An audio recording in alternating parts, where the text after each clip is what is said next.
Hello, everyone, and welcome to tonight's episode of Wonders of the West Coast. This is episode 4. Woo! Exciting! If we'd been playing every week, that would be a month's worth of games. So that's pretty good. Before we get started, I'm just going to do a territory acknowledgement. We are all from the province of BC. So we would like to acknowledge all the territories that we are currently on, the traditional, ancestral, and unceded territories of our First Nations people.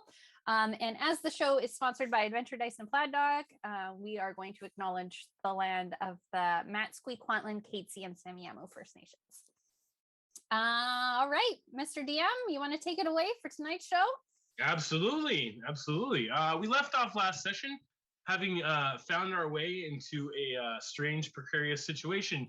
The party had found themselves in a mysterious desert and then faced off against a number of foes and encountered some strange magical phenomena.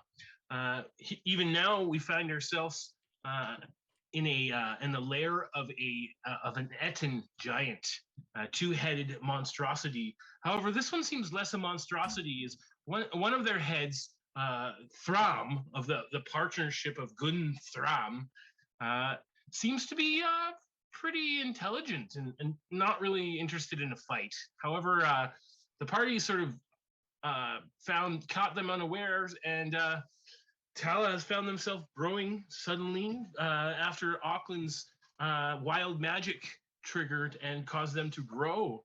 So again, for those of us joining in for the first time, I'm going to do some introductions. We're going to start off first with Torsten. Torsten, I'd like you to introduce Blathers.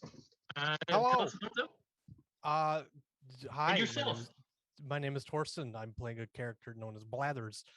He's an owl folk blood hunter who is just venturing the world with a long-term goal of finding someone who helped him when he was very, very young. He doesn't know where this person went or even who this person is, but maybe they'll recognize him and be like, hey, I helped out an owl folk. Who knows? But until he gets to that point, he's just exploring the world and seeing what life is like outside of his little tree. And life's terrifying. That's all. Fair enough. Next, coming from the high mountains, we have Auckland. Blair, tell us about Auckland. Auckland is the party's Goliath sorcerer, because every party must have one. As long as we're with Blair, yeah. Yep. Sorcerer. Every party has a sorcerer with Blair. Auckland comes from the mountains to the north. He left his clan when they started to be scared of his uncontrolled abilities, his wild magic.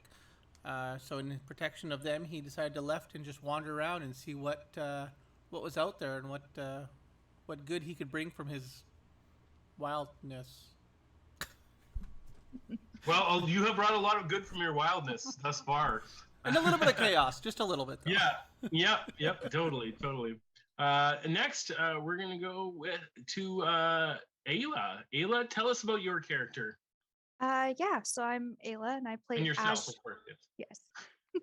So I'm Ayla and I play Azure. She is a Triton monk barbarian, and she's kind of left her home to search on how to break this curse of a barbarian that runs into her family, or maybe learn to accept it. Who knows? Yes, indeed. Next, we have Ashley. Hello! Ashley. It's me. Welcome Ashley. back, Ashley. I was gone last session. I got lost in the desert. Indeed, okay. we had someone infill for you last session, and now you have returned. Tell us about your character and yourself. I'm playing Peridot, the Grave Domain cleric, not Nature Domain or a druid. Yes. Who knows? Maybe I'll multi-class into druid. But for now, she's a Grave Domain cleric who just really loves flowers and also grows flowers in her hair. So I can see why you guys think she's a Nature Domain cleric or a druid. Yeah, it's all good. I mean, yes, they're very natural and loving of flowers and such. So that kind of goes hand in hand with it, with the mistaken identity. Just look at the pretty flowers, guys. I'm back. Yay! Welcome back. We're glad to have you back. Awesome. And last but not least, Andrea, tell us about yourself and Tala. Hi, I'm Andrea from Adventure Dice and Terminal City Tabletop Convention. I'm playing Tala. She is a human chef, and if you've seen the show before, you know what that means. She calls herself a chef, but she is a barbarian paladin. So she swings a cast iron frying pan as her melee weapon of choice. Because a mean frying pan, indeed. Yeah, and this is also like her first time really out in the world from the tower where she grew up. So she's pretty excited to explore and try new things and try new foods, which is kind of the situation we find ourselves in. Yes, indeed. Moving to the map, as Auckland has just caused you to grow large, and initiative has been triggered. So I'd like you all to roll your initiative. Oh, hey guys! Oh gosh! Before we go any further, as yes, Peridot appears from out of nowhere from behind you, and looking around, it seems that Tillicent, your drow artificer companion, has vanished mysteriously. Oh, Where'd he go? where's Hi, Tilly? it's Noah Peridot. Oh yes, no, it's hi, good to see you. No time to talk quickly though. So everyone roll their initiative and input it into the tracker, and we'll get combat going here. I have a 2. I will say that I am Drew, he/him/Tillicent, she/her on the combat thing. Yeah, so no, on the Tillicent page. is Tillicent. Yeah, no, I'm on on character the is page female. underneath me. That's a note for Blair to update Yeah. the overlay. Hi, I'm Ashley, not Drew. Oh, sorry. I fixed it on the other overlay, not this one. My bad. Oh. Yeah, so Drew was our player that joined us last session, and Yeah, I know. I'm just letting Blair know that. Oh, We good now? We good? Yeah, Okay. we're good. Okay, We're perfect. me. I'm Oh, me. awesome. Okay, cool. I had it fixed Right. on the other screen, just not this one. Sorry. Sorry, Matthew. I'm not Yes. in the turn order, so I cannot edit my. Oh, yeah. initiative. I will add it right now. We are amateurs. We are amateurs. Amateurs. Do. Why is it not adding? Oh, you know why? Because I kept adding the door. For some reason, The door's part of the initiative? That's pretty sus, Oh. my guy. It's not a mimic. It's not a mimic. It's not a mimic. it's not a mimic. door's a mimic. No, it really isn't. Blathers, there you go. Excellent. Okay, so Azure. Oh no, Blathers, you're going Blathers. first. Yeah. So Blathers, you can see the precarious situation that's happening here. Yeah. Auckland has grown our friend Tala to a enormous proportions. Not quite as big as the huge Ettin giant before you, but large nonetheless. And Ettin, in fact, one of the heads, Gun, seems quite angry and getting ready to draw his weapon, but the other one's crying out, "No, wait!" What do you do? It's combat, so act quickly. Mm, Do you fight or do you not? Do do something else? Tala looks about the size perfect to fit in that cooking pot. So Right. that doesn't bode well. So Blathers is going to take out his short bow, Okay. and I am going to use my sharpshooter feat, and I am going to take a -10 penalty to my attack roll. But if I hit, I do- -5 to attack, +10 to sorry, damage. -5 to attack, and then +10 to damage if I Word. hit. Yep. But I have to hit first. So Yes, we'll find please out here. do. Make that attack roll. But before I do that, as a bonus action, because You're gonna why pull not? some feathers out. Yeah, as a bonus action, because why not? I'm going to rip some feathers out, and I am going to add what type of damage do I want to do? I can't see the types of damage I can do. Oh, sorry, there we go. Sorry, I'm panicking. We're all waiting. We're all waiting. We're all waiting. For whatever reason, it will not tell me the different types of damage I can use.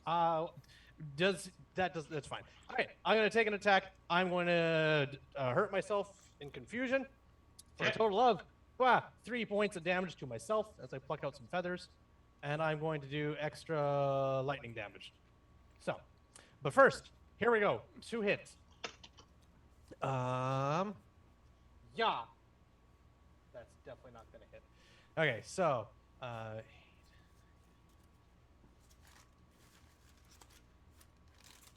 9 total. 9. The creature grabs the soup pot or the soup ladle and throws it up as like a great club and blocks your arrow. Excellent. Sort of looks at it, and it's the one Thrawn to the right that was more friendly. Looks at it and looks at you and sort of looks like disappointed. Okay. As Blathers fires off and is just standing there with his bow and a couple little feathers kind of fall down. Whew. And then Blathers is just gonna fucking stand off to the side and jump behind this mushroom. And that's the other one, though, however, he roars. Kill you! Blathers continues to hide behind the mushroom. You can tell that the two personalities of the two heads are very conflicted. Azure, it's your turn. Okay. I am going to... Okay, I'm going to use Fog Cloud. Ooh. Centered on... I think I can choose where it is. Yeah, if you want to, you can. If you want to give me like a little dot, I can. Actually, you know what? I got a better idea. Let me give you a spell rock. Okay. Oh, that's way too big here. It is a 20-foot radius sphere. Okay, 20 radius. Fog. Coming right up.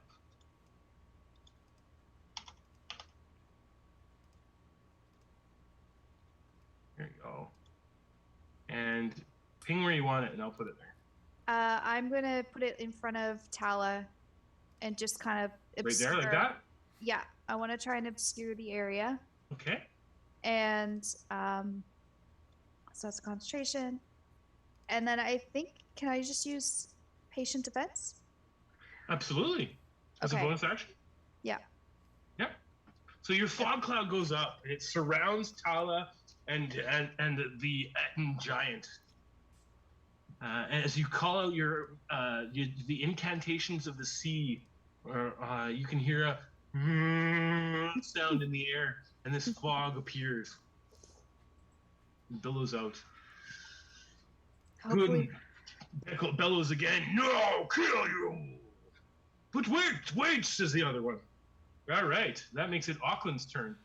Auckland's going to try and persuade them that she only grew in order to better eat their food that was designed for someone of their size.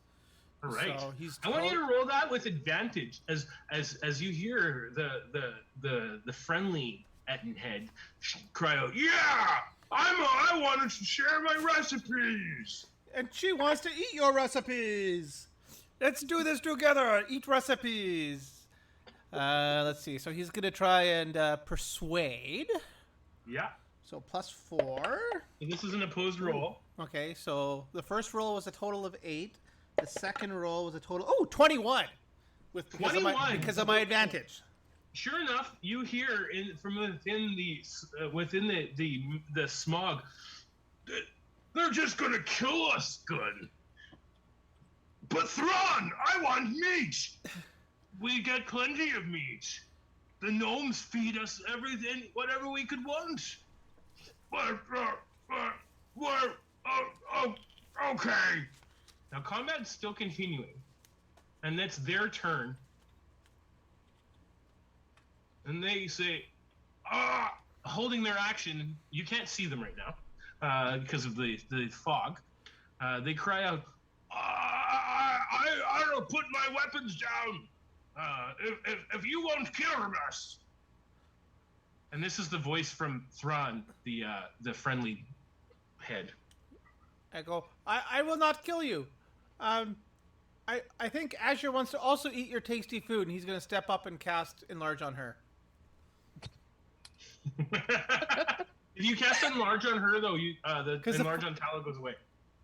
You can only keep concentration on one spell at a time. Right. Okay, I won't do Yeah. it. He knows. So I don't think you want to. Yeah. Yeah, he knows better than that. Yes. I clearly don't, but he does.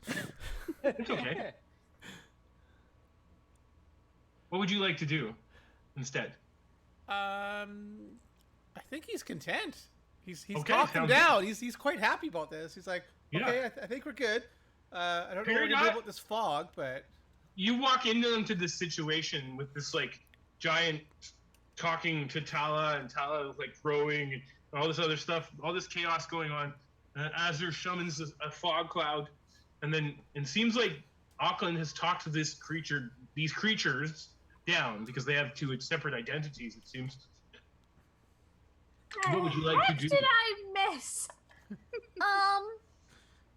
Oh, you're cooking? I have herbs. Do you want some new herbs? I'm a herbalist. but not a druid. Herbs. Shut up. Yeah, What sort of herbs? I've got some mint. I've got some parsley. I've got that. Just list off like every single herb that I have. Make a herbalism proficiency check. Oh, okay. What is that? Is that So it's a skill check using your wisdom. wisdom plus proficiency? Okay. Yeah. All right. I have to choose my dice carefully. Ooh, okay. 17.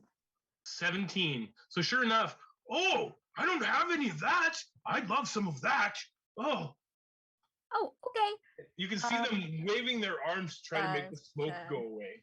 15, 20, 25, 30. How big is the pot? Can I see inside of it? It's about 10 feet tall. Okay. Never mind. It's a Oh. huge sized pot, I'll be there and it is soon. boiling. Like it's like and there's fire underneath it. I should mention, and there's a smoke hole in the ceilings.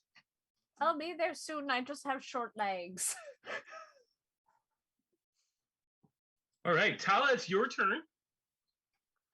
Yeah, as Tala's kind of approached them, she's pulled out like one of her, I'm assuming she has a multitude of like serving spoons and tasting spoons and that sort of like in her kit.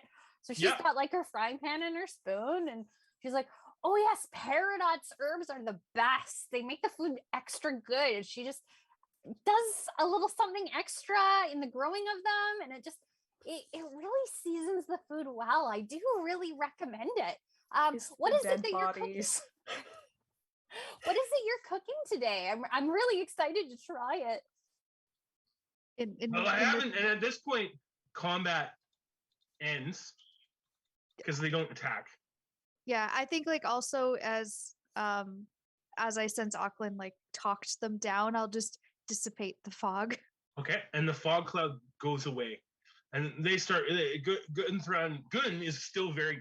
It gets very quiet, and like, and they put their hand on their hip like this, like kind of frustrated. And then they look away. But Thrawn sort of takes control and is like, "Oh, this is a mushroom and basil stew. Would you like to try? You see, I'm a vegetarian," says Thrawn. And then you hear Gun go, like really ticked off at it. Oh, I'm always looking for new vegetarian recipes. I will definitely Here, try. take And he a takes his taste. great club-sized spoon and he ladles it, and he puts it down for you. Try this. Tala will like blow on it for a second, and then she'll just take a sip because she's larger now, so it's not a ridiculous. Yeah, no, it's not that for you. It's not anyone else. It would be like impossible, but for you, it's like possible. So sure enough, you try it, and it's not good. It's not good. It's not good. They rolled a 1, and they're not proficient in cooking. Oh, So you take it, and they look you in the eye and I need you to make a deception check at this point. okay. It's Or no, so You good. just spit it back into the spit it bowl. out immediately. So I rolled a 19, but it's -1, so 18. That's okay. So 18, You're like, yeah, it's great, right? Yeah, she'll be like, oh, that's really different. I don't think I've ever tried a soup quite like this before. Yes. Are you open to suggestions? Like, or are you happy with how your soup is? I mean, I used a bacterial culture from the mushrooms grown over there in the garden, and it points. And I think it's great. What suggestions do you have? Do you want to go through my herbs? Yeah, Tala will go over to Peridot and just like start rummaging through her bag. Like, Tala, you're so big. Yeah, okay, maybe you should rummage through your bag. Okay. We could use maybe some chives and a little bit of garlic. A bit of oregano, and she just starts listing off herbs. Yeah, and Thrawn is just all over it. Like, oh yeah, okay, yeah. And Gun says, so how did you all get here, anyways? I wandered through a desert. Did the master welcome you here? Well, of course they did.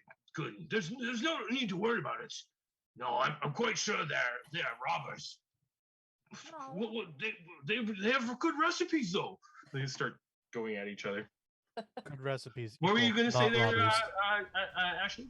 No, we're not robbers. I don't think we are. I was away from the party for a while. They may have become robbers. I don't know.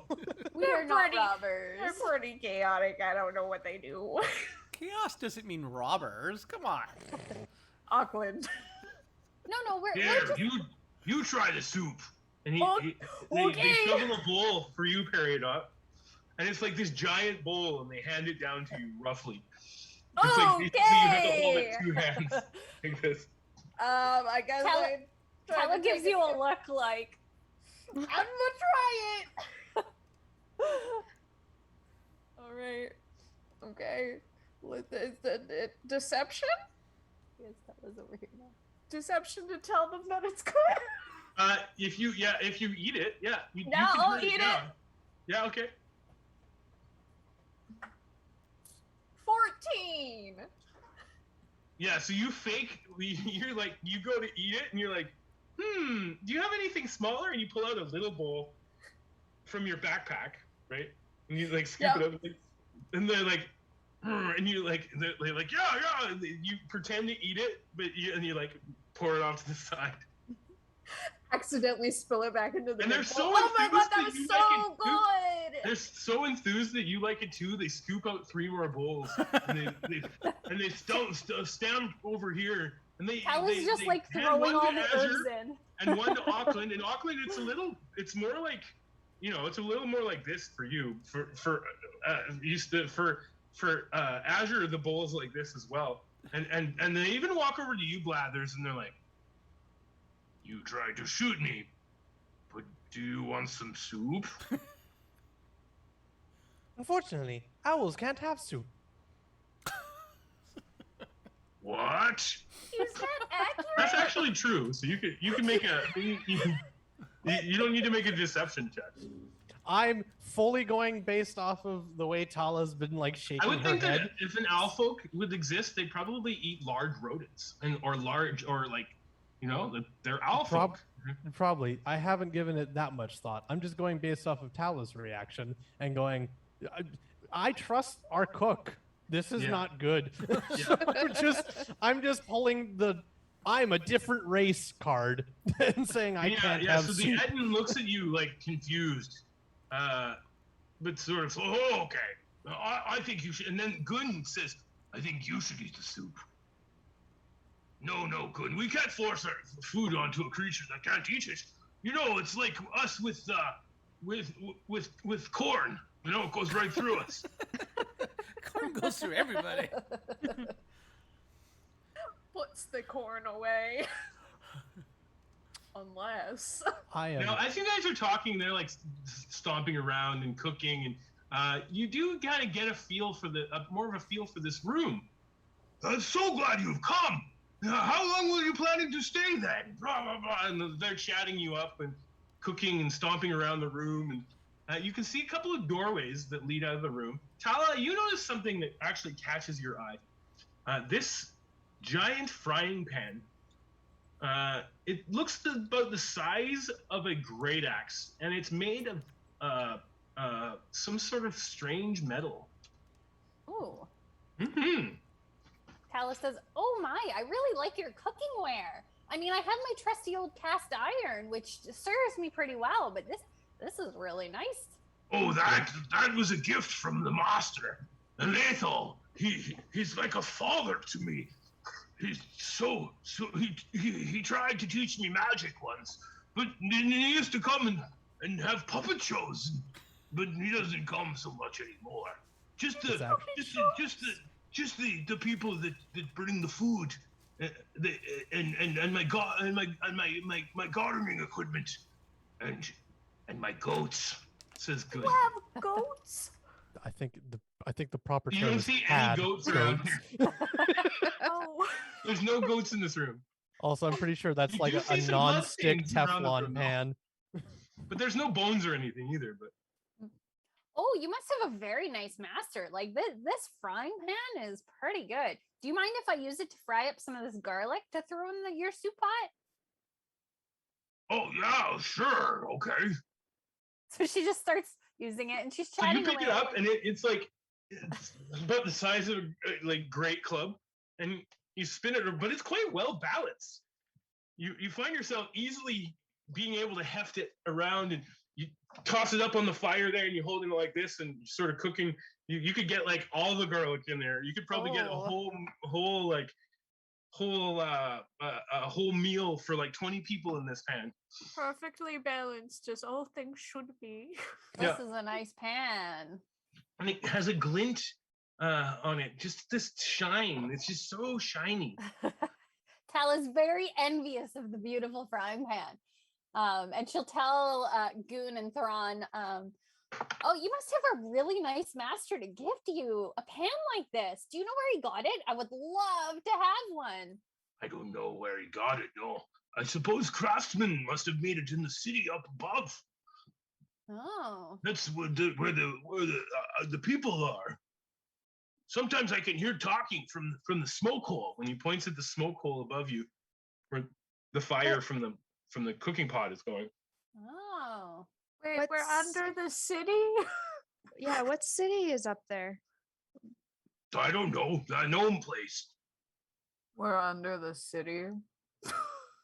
How did we go from Ah. the desert with endless seas of sand to underneath the city? So You your might- character knows, you might not remember, Torsten, but your character knows that it was a demi-plane. So it was a magical sub-dimension.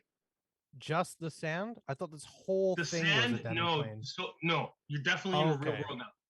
Okay, I thought sand this whole time place we've was been the in a demi-plane. demi-plane. Gotcha. No. Okay, that makes much more sense. That's Never what mind, you're Blaz just is- finding out. You might have Never mind. assumed that until this moment, and now you're Okay. like, oh, Now Blaz is going, oh, that makes sense. Sure. Looking up, is that smoke hole big enough for anybody to go through? it's looks like about medium size, as in like a medium sized creature could fit up there. Yeah. Everyone looks at Blathers. Climbing. You wouldn't be able to fly comfortably through. You can climb comfortably through, but you can't fly comfortably through? No, because you can't move your wings. Oh, it's that tight. That makes Yeah. sense. It's like a Okay, long. I gotcha. When I say medium sized, I mean about 5 by 5. So then I your gotcha. wings would be about, your wingspan for a creature your size would be about 10 feet almost. So Yeah, that's fair. Okay. Yeah. I immediately look back at Peridot like, no. Are you sure you can get up there? I could reach the roof, absolutely. Yeah. But I am made for flying, crawling. I could I- try, but Made for walking. Like my boots. Oh, you'll have no luck going that way. I had a prisoner try to come through here once, He's a nice tiefling fellow, and he tried to Was go he that way. blue? You keep prisoners? No, they were green. But they tried to go that way, and they got up there, and they told me there was a fence Oh. made of So metal. like their horns don't look like coral, and No. they don't have very sharp teeth. No. Okay, it's not Ulysses, guy. You said that they was one of your prisoners? Oh yeah, Wasn't that my totally prisoner. glossed over that part. Came from the same place you did. They came from there, and they tried to climb up. And Are we What? Are we your prisoners? Not my prisoner, no. Must be Aletho's prisoner. But you're nice. I know fight you. You know, try to take our treasures. Blathers is going to take a moment and just really think about everything that just was spoken. I just sit in the corner. I'm like, what do you mean I'm a prisoner? What did I do besides make the king to 3 Disappear. gnomes in a trench coat? How long ago was that other prisoner here?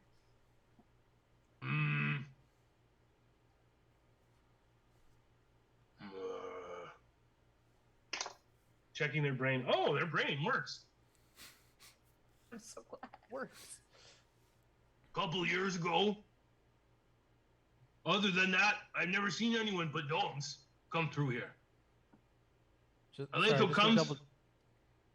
Sorry, Matthew, just checking. Over here on my right, this is a door or is that a window? There is a double doorway there. Okay. Blathers is going to wander over through the mushrooms hedge over this door and just try to crack it open and see what's on the other side. So Blathers was still in the mushrooms that whole time. Yeah, Blathers has Yeah, been they sitting were in the being mushrooms stealthy. this whole time, like, I noticed that you didn't move. Yeah. Just like Auckland has stayed by the bed, Azure's pretty much stayed by the pot there. Mm-hmm. So yeah, you Blathers, you move over there, and Gunther is obviously talking with Thalia and Peridot. And sure enough, you can see that there's this door has a big locked door padlock on it. okay. As in, like, built into the door is a sort of some sort of lock, and you can see a big key insert. Actually, the key insert looks quite big. Gotcha. Can I see a similar sort of mechanism on the other 2 sets of double doors within this room? You're quite far away from there, and keep in mind the map isn't a full representation of what you guys are seeing because there's no darkness, there's no light other than the light party members are carrying. So the other doorways right at this moment on the far side of the room aren't really noticeable to you. Like, you can't see them. You're aware they're there, obviously. How much light is being spilt from the fire underneath the cooking pot? We also have a drip torchlight. globe. Yes, and you have it set for light spell, right? Yep.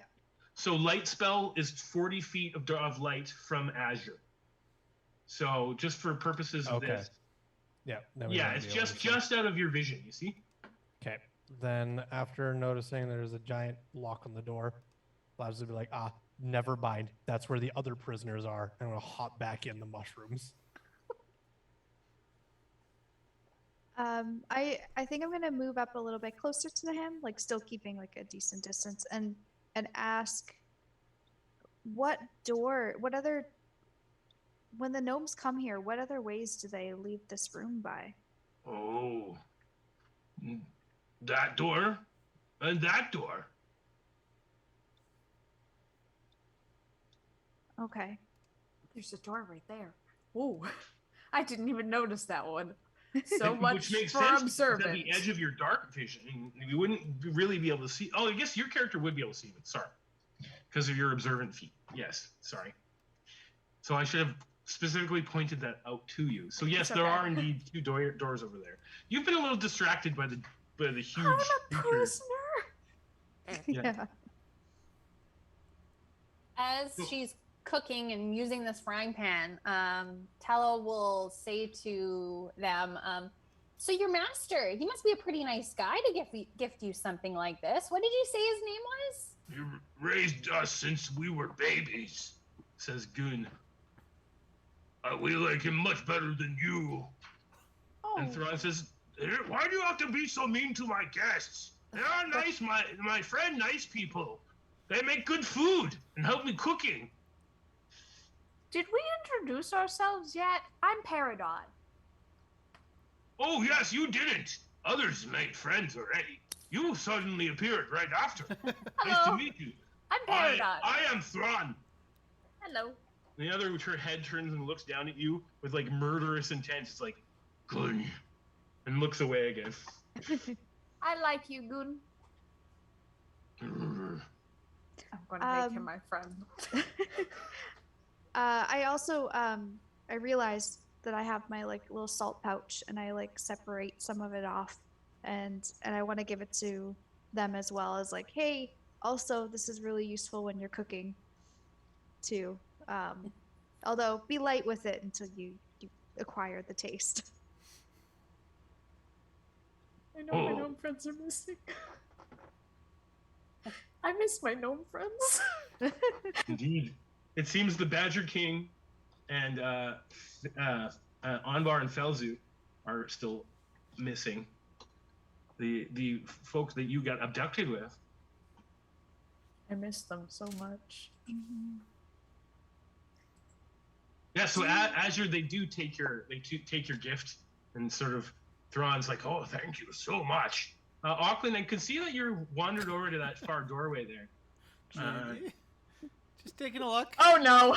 Seeing what's over here. As Oh, you pass gosh. through the garden here, you see something that's a little more ominous and upsetting to you. Oh.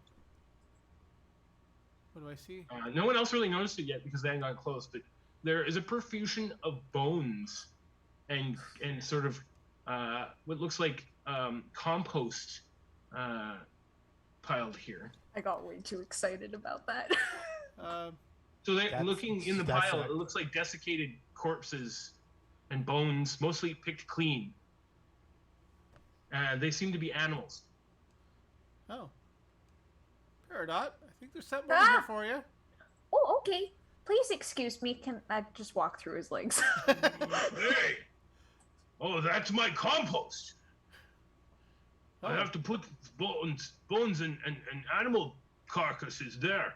Oh, have you Sometimes it looks- tried boiling the bones? Boiling them? Yes. For what? Taste. For my soups? Yes, for your soups. Tala, that's something that people do, right? Thrawn says, I'm a vegetarian. Does bone meal have Then anything to do Why with are there vegetarians? bones in here? and then Gun's like, But that's my food. Hmm. I put bones there. yes. Both of you, all you guys are wondering if these creatures have two stomachs or not. Can I roll like a nature check Sure, yeah, please to do. try Yeah. to figure out if they have two stomachs? Yeah. 15. Indeed, you know that they do not have two stomachs. So there's no way that one of them could be a vegetarian. I lean off and I'm like, they don't have two stomachs. So Auckland not being able to be quiet. So you're a vegetarian and you're not, but you have one stomach. Stomach. You know, he'll say that out loud. What's a stomach? Says Thrawn. Gun's like, I tried to tell him this. He thinks he's smarter than me. I know this. and Thrawn's like, What? No. I'm a vegetarian. I only eat veggies and mushrooms. Okay, let's see if I can If you could- simplify this. You have two entrances, but one exit. What? Food What? goes in two But- spots. Food comes out one spot. Sorry. and then Blair, your character speaks giant, right? I actually I think he does. Let me go look. Sorry, I was trying to As level him up to Goliath, 4, you but should. Yeah, you're Goliath, right? So you might. yeah, he does. Yes, he does. Gun, the evil one, looks over to Thrawn and says, So all of this time, I have been telling you. And in giant, so none of you guys can understand what you think is that you want to be a vegetarian because you want to. Basically, they get into this conversation and argument that you realize that the only reason Thrawn is a vegetarian is because Gun isn't a vegetarian, and you're at the end of the conversation, Thrawn's like. You can see him getting angrier and angrier. And at this point, you guys can act. But you get the impression that they are no longer going to be friendly to you at the end of this conversation. I try and interrupt, and I try and stop them, and I'll speak in giant. I'll be like, boys, or gentlemen, we can be civil here.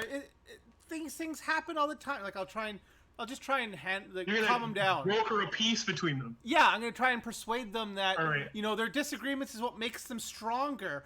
Okay, but all right. You can't. Give me a persuasion check. Okay, persuasion. A flat roll persuasion check. Flat roll persuasion check. My persuasion is +7. I just want to say, just for the record, Blathers has not let go of his bow this whole time, so I still have my Crimson Right active. Yeah. Just to be clear. Blathers is just sparking in the corner.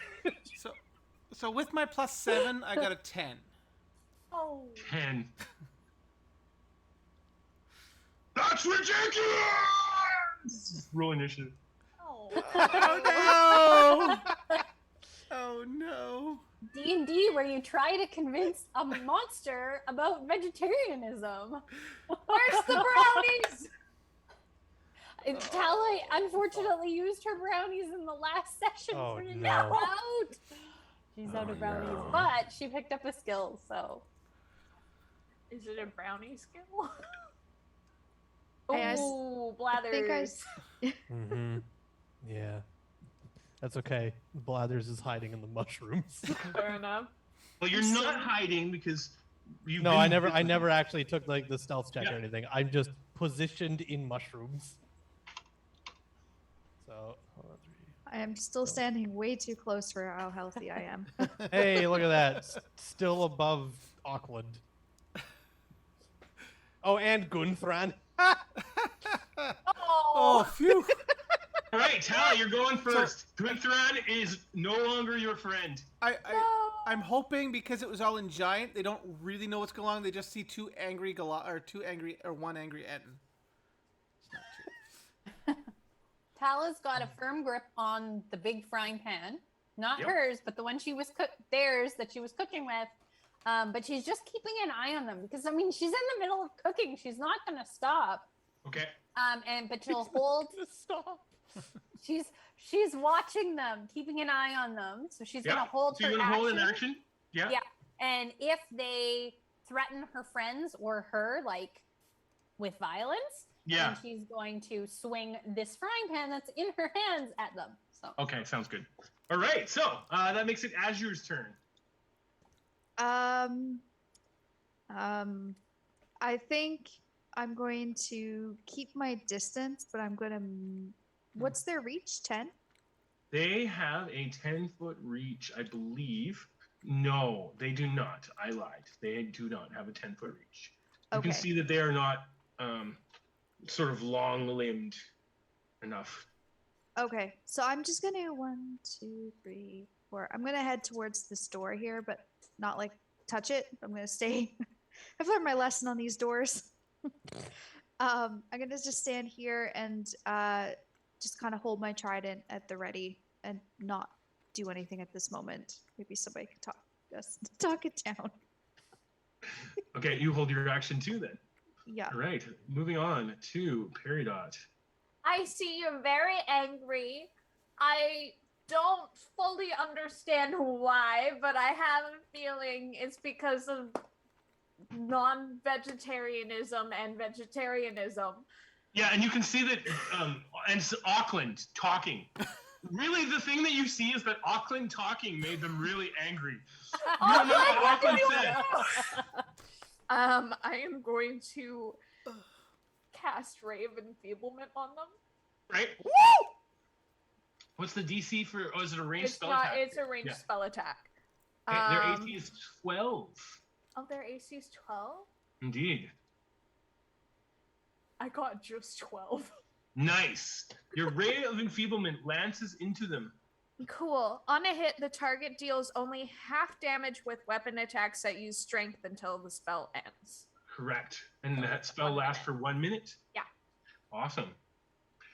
You can see them like weaken from the spell. Blathers. Be nice, and I'll make it go away. By hitting Okay. them. Yeah, by hitting them. Okay. How tall is the roof again? About 20 feet. How tall is this creature? The creature's about, I would say they're about 12 feet tall. Okay. Yeah. Okay. Blathers is going No, to... actually more like 15 feet tall, actually. Sorry, they're huge size. Okay. My mistake. All good. Okay. Well, Blathers is a little confuzzled, and then Peridot Ray of Enfeeblemented them. So Blathers is feeling a little bit better about his choice of action now. I am going to bonus action Blood Curse of the Marked, and I am absolutely going to amplify it because I love pulling my feathers. Yeah. So first things first, how many feathers do I pull? I pull 4 because I love punishment. So I hurt myself for 4 points of damage, but I mark the creature, and my next attack has advantage. And then I'm going to take an attack, and I'm going to take a -5 penalty to that attack, so I can do extra damage. Let's go. Yeah. Okay. That's a 16 to hit. 16 hits. Woo! Okay. So that is going to be. And this will be the first damage they take. Hell yeah. This is going to be a grand total of. Okay, not super high. Not super high. Oh, I flipped that dice over. There we go. So that is going to be, let's see here.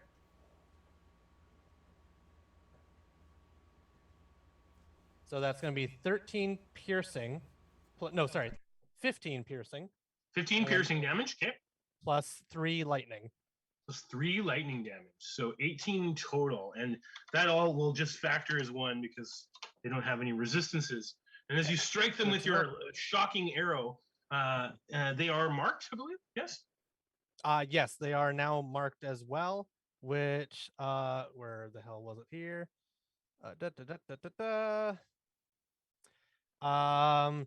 Whenever you deal right damage to the target, you roll an additional. Never mind. Hold on.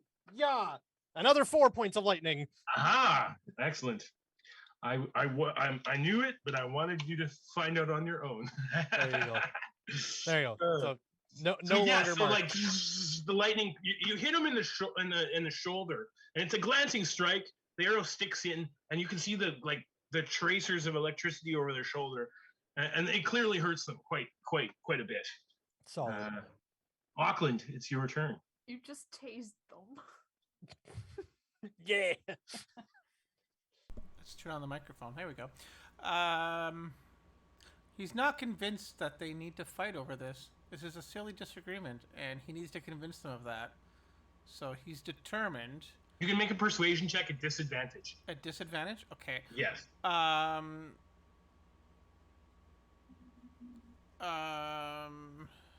Okay. Let's see what I got here. So I was actually misspoke. I had the wrong character sheet open. It's not +7. It's only +4. So. Oh yeah, because you were I know. It failed either way, so it doesn't matter. Okay, disadvantage. So the first roll was a modified 19. Okay. And the second one, 7. Unfortunately, the creature is no longer willing to be your friend. Okay. Then I'll just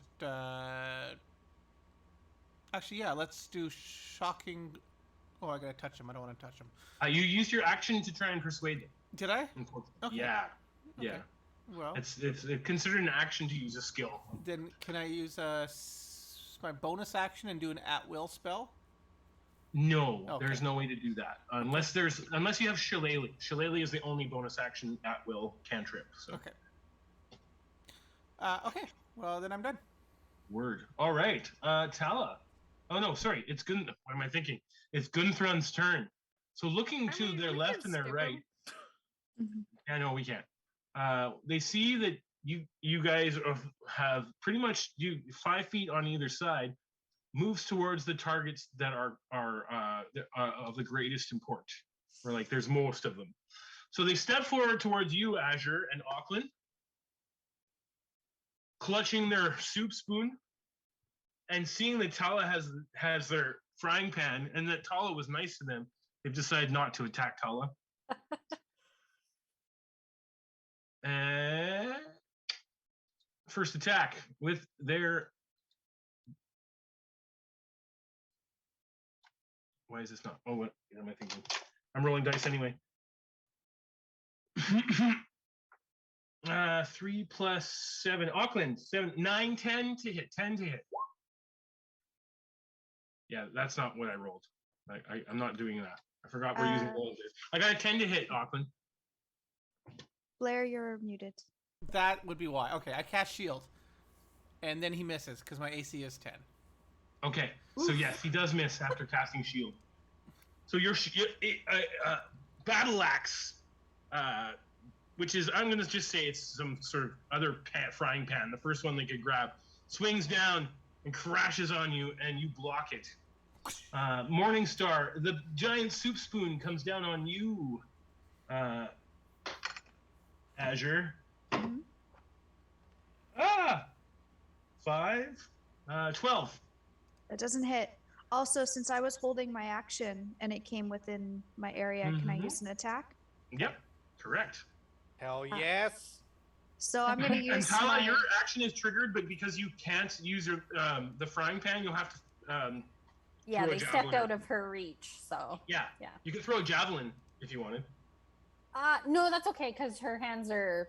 It would have been just a wooden spoon, or I guess she could throw like whatever she's frying. Yeah, you can still draw a weapon and throw. Like if you have a dagger, you could throw a dagger at them. Hit your hand axe. Didn't we say you had a cleaver last session? Didn't we decide that we had she's a cleaver. Yeah, so throw a cleaver. Okay, she'll throw a cleaver. If you don't want to, you don't have to. You might feel like I don't want to attack. Yeah, because I know it's tough, but you can see that they're clearly going to try and kill your friends now. Yeah. My turn's coming up, so I'll wait. Okay, so you hold. Tala would keep cooking. No, you might as well do something. I say attack. Okay. Your heart is breaking as you do it. You draw the cleaver and you hurl it. Okay, I'm just gonna roll it as my hand axe and. Yeah. No, that is an 11 to hit. 11 does not hit. So sure enough, your half-heartedness shines through. But that makes it your turn, Tala. Oh, but sorry. When it came down and didn't hit, I took the trident and blocked it, but then circled around and kind of. That's right. You get your opportunity. You get your reaction. So I have a 17 plus 4, 21. 21. To hit? Yep. Okay. And then that's 1d6 plus 2. 5 plus 2, 7 damage. Wielding it one-handed, 7 damage. You stab the trident into the thigh of the creature and draw it out, sort of spinning it around. You're feeling very like gladiatory. They do get to roll a Constitution saving throw against my ray of enfeeblement now. Now. Yeah. On their turn. At the end of their turn. At the end of their turn. Perfect. Thank you. I'll roll that right now because that's. I mean, they didn't hit with either attack, but con save. Oh shit! I keep doing this. So I rolled a 1. So yeah, they failed. Okay, cool. It's still going. Yeah. Totally. All right. So that makes it Tala's turn. Okay, seeing that her dinner party was once again interrupted, Tala goes into a rage using her bonus action. And you guys all notice that, like, you've seen her hair glow before, but never when she's gone into a rage. But all of a sudden, like, her hair starts glowing a little bit, and none of you are near her. But a few of the scratches she had from our last battle just kind of start to heal a little bit. Ooh, cool. As she rages. And then she's going to go over to Guunthron. Nope, that's the ruler. And then she will swing this fancy frying pan full of fried onions and garlic at them. Yeah. Awesome. And keep in mind you're enlarged, so you have a bonus to your damage as well, which is, I think it's a D4. No, that totally misses. I rolled a 3, so. Recklessly? Are you attacking recklessly? Yes. Yeah, all right. I'll roll again. Oh, that's better. Okay, so that's a 24 to hit. 24 hits. Woo! Striking into the creature with their they're like, hey, that's mine! You're traitors!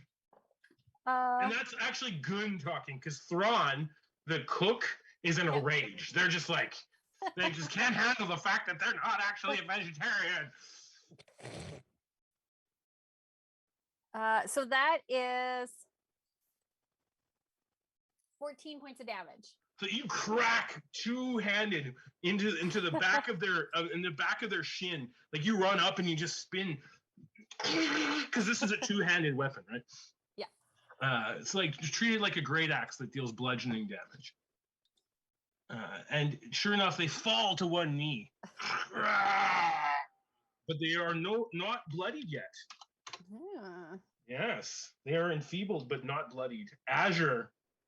Okay, so since the trident seemed to work so well, I'm gonna have 2 grips on it this time, wield it double-handed. Two-handed? Okay. Two-handed. Yeah. And then gonna attack.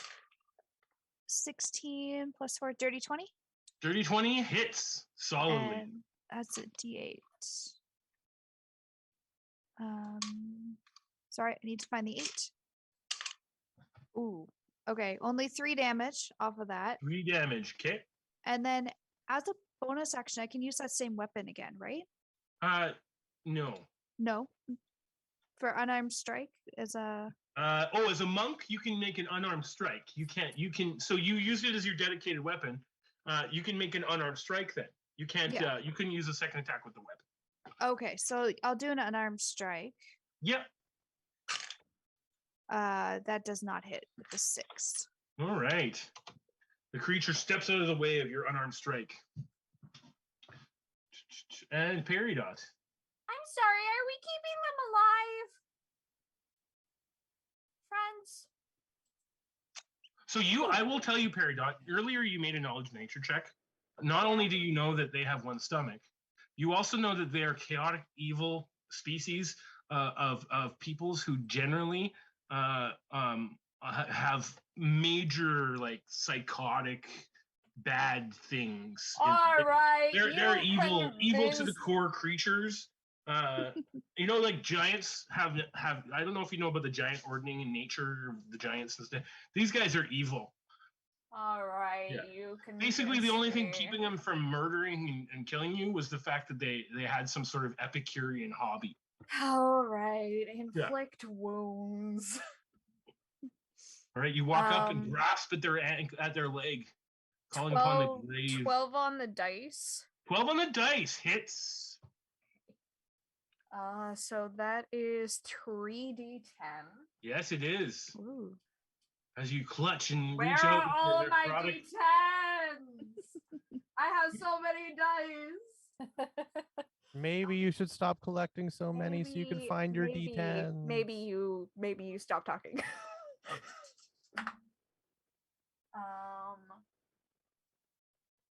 9 plus 4 equals 13.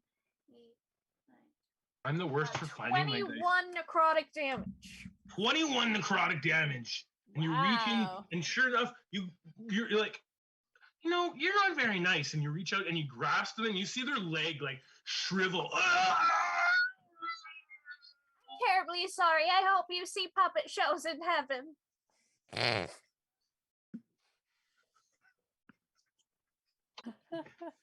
Second time we had force the face palm. All right, Blathers.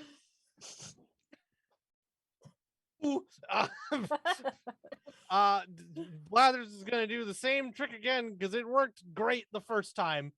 That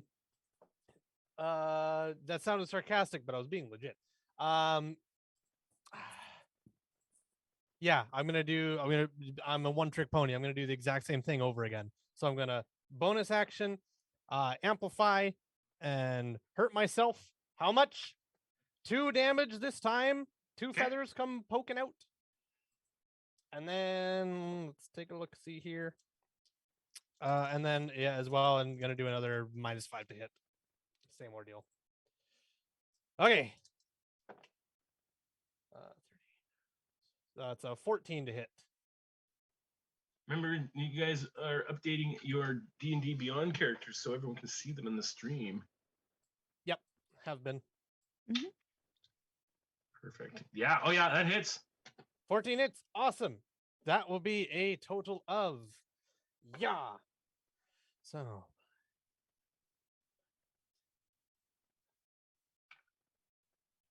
13 damage total with both the piercing and the 2 lightnings.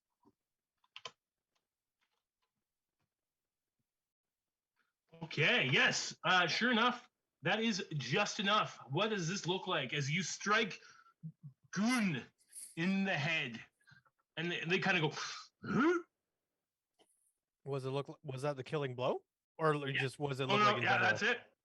Oh, nice. Shit. Blathers is just going to in full-blown panic, and just let it fire off again. And as it hits the first one in the head and goes through the skull, it's going to spark as the second head kind of turns over, and then the spark from the lightning is going to Jumps and double up hits them. because of the amplify and just smack the other one in the head, and they're going to And the shake. Ettin slumps in a great heap, falling to their knees and then to their chest in front of you all.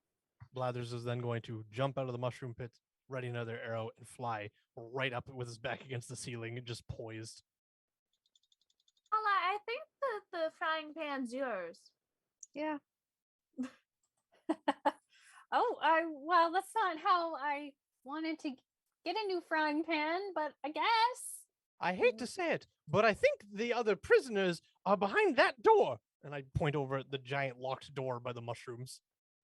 I'm going to look over our dead evil friend. Try to find any keys on him. What's everyone's passive perception? 18. 18, Wow. yes. Wow. Observant. Wow. So yours is 18. What's everyone else's? 12. 13. 11. Peridot, over at this Hi. doorway here, you notice some movement briefly Oh. as you see someone's head poke out Hello. and then disappear. No, wait. I think the door's open. That Sorry, doorway is open. Which All door right. was that, Peridot? Oh, the one right next to you. Okay. Yeah. No, they weren't. It wasn't. As you see that, they moved over. This is just as the combat ended, and you can hear skittering on the floor, like footprint on the other side of the door. That enlarged spell won't last past this encounter, so we will shrink you down at this point. I would like to open this door. Okay. I'd be careful on. I think I'd be like, wait, Yeah. don't touch doors. You're like, I saw something over here, and then Azure's like, wait. So Peridot, sure enough, you open the doorway, and you peer down the hall, and I will show you what you see. It'll take me just a second here. I gotta reveal areas of Fog of War. Oh, good. I'm going to post a clip that I made because I just feel like I'm so quotable.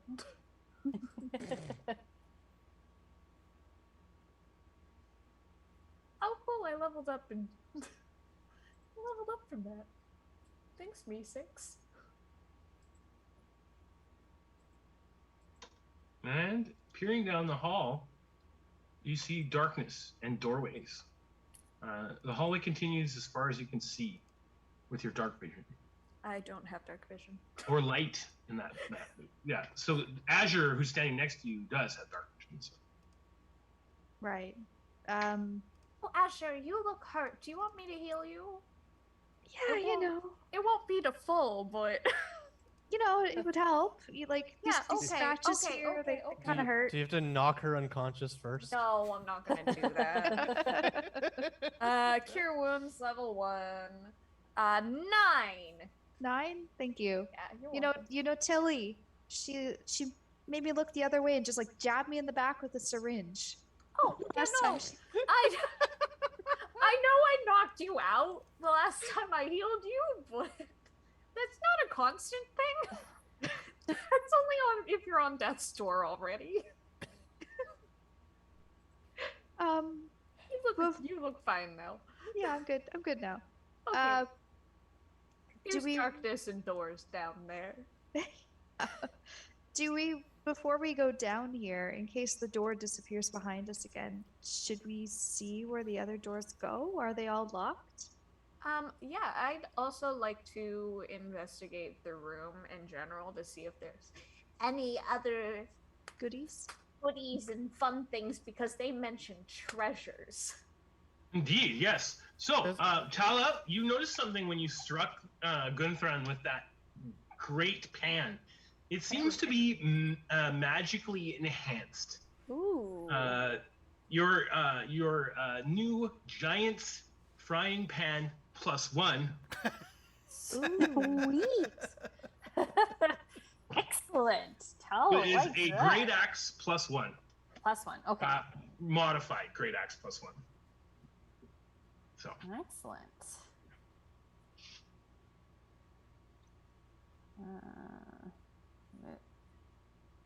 We'll say, just for point of clarification, Blathers is flying there completely bemused that Peridot and Azure don't care about the other prisoners and they just want treasure.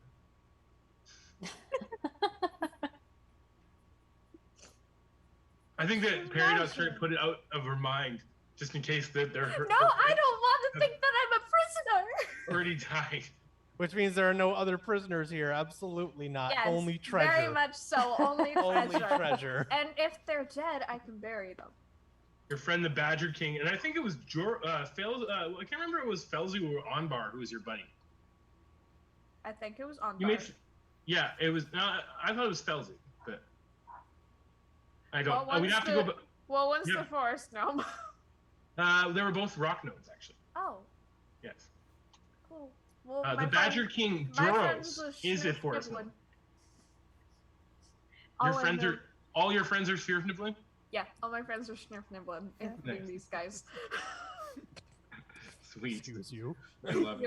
You're all secretly 3 Snurf Nibbling in a trench coat. So additionally, Gunthran has upon them a large key chain around a chain that was hanging from their neck, tucked in their breast coat, because they're wearing. I don't know if you guys remember, they're wearing a sort of ramshackle fancy outfit. Oh, I feel bad for killing them. I take the key. So you grab the key, and sure enough, you have to hold it in 2 hands. You feel like a small child carrying like a way too big key, like Mario. Like, Yahoo! Totally. Tala, you're stronger than I am. This key's heavy. Okay. Tala will take the key. Blathers, where did you say those people were? Ooh. And Well, there's people down this way too. I take the arrow to the bow, but I keep holding the bow because, God damn it, we're not out of here, so I'm keeping lightning. A source in the pot. Yeah, And I'm sorry. going The map moved as I was moving her. Azure's like, I fucking miss liquid. Dives. No, Blathers is then going to fly in front of Tala and make sure she's following in the darkness all the way over to this door. I was gonna stick by because I've got the drift globe light. Oh, well, in that I case, can't see. I will stay within drift globe light aura so that everyone can see. Yeah, I'll give you a drift globe aura right now. It's a 40-foot radius. So As we pass the big soup pot, Tala will say, that was actually like the worst soup I've ever had. That was disgusting. It was so bad. speaking of, can I get everyone to roll a Constitution save? Oh god. Even those who didn't eat the soup. No, Blathers, you don't need to roll. Oh, Yeah, I I don't didn't think I ate it actually either. eat. I didn't actually eat it. No, you didn't. No, I dumped I know it that out. Blair and Andrea did though. 14 for Tala. Oh, nice. I got a shameless plug here. I'm going to roll the D20 from our exclusive custom set from the Advent calendar. I happen to have one right here. I'm not going to show it on camera because it's a I want to see it so bad. You got to buy a calendar and open it up. Available now I at adventuredice.com. I did briefly see a glimpse of it, so if you pause the stream, you might be able to see it. Wow, the die is Blair's hand. Oh no! Oh no! Hold on, what's my constitution? You're telling me we get your hands in the advent calendar? Let's go. +2, that's a 4. You heard of the hand of Vecna. Get ready for the hand of Blair. I love it. Oh, so shiny. No, that was a better roll. That was an 18, shiny. But my roll was a 4. I'm sorry. You see nothing. I see nothing. Okay, so you fly over for to a the. con save? He sees nothing for a con save. That was your con save. Yeah. you go blind. That's. I'm sorry. I misunderstood what you were asking. Yeah. So yeah. No. Okay. Yeah. So you fail, and you take no damage, but you are poisoned. Oh. Do I have lesser restoration? I don't. Mushrooms. Oh, I feel for an unknown amount of time as of right now, but you're like. Guys, I feel so bad. Oh, I think there's something in that soup. Oh, can I nature check these mushrooms? Please do. Yeah. Sorry, I used up all my lay on hands, so I can't help you. I am also going to nature check these mushrooms. I may help feed them or fertilize them while I'm here, but help feed them. That's a total of 14. 14. So sure enough, you survival or nature? 14. Survival or nature for this? 14 is enough, actually. Oh, okay, good. So you recognize them as Amanita muscaria mushrooms. They are a hallucinogenic mushroom that can cause poison, the poison condition and hallucinations over a period of hours. However, it doesn't seem that Blair is affected by that yet. Uh-oh. Yet. No. Yet. Keyword being yet. You made a chaotic person gonna see. Indeed. So do you tell them that, or? Yeah. Okay. Oh gosh. Oh dear, Auckland. So I mean, in the meantime, it seems that key goes to that door. Tala, you ate that too. I'm okay, but as long as I have a long rest, I can like sing my little song and I'll be okay. And I can probably help Auckland, but it'll have to be after we rest. Yeah, because even though you didn't get the poison condition, you still are very much going to have the other effect. Yes! It's okay, guys. If anyone dies, I have gentle repose. And Blathers and Tala, you guys have wandered your way over to the doorway there. And Tala, you can reach up, put the key in. Yeah, she'll do the keys. And the door unlocks. And she'll give Blathers a look like, are you ready? I once again pull out a bow and put it on the bow, or pull out an arrow and just kind of knock it and just keep it pointed to the ground and just like, absolutely. Okay, and then Tala will open the door. Great. And Blathers will hop up above the door and just be ready in case these prisoners are, I don't know, feral or something. I'm rubbing Auckland's back as he gets sick. Give me a sec. I just gotta I just gotta reload here. Technical difficulties, please. Auckland, if you had any hair, I'd be holding it back for you. Yeah, he doesn't. I'll probably just be like trident at the ready. Just further back, I can throw this instead. Yeah, you can totally throw your trident. Yeah. So sure enough, you open the door, and it doesn't seem that there's anything dangerous in there. You do find some shiny stuff, however. Ooh. Oh wait, is that as big as the room is? It's just like oh there. Oh. Oh shit! I'd rather be shiny. So peering into the room, you can see a profusion of coins and gathered treasure-wise, and you can see what looks like a backpack sitting on the pile. And there's a golden throne in the center of the chamber. Oh shit! Ooh. The size of a medium-sized creature would fit into this throne. It looks like it's probably quite hefty and heavy, and it seems to have strange markings carved into it.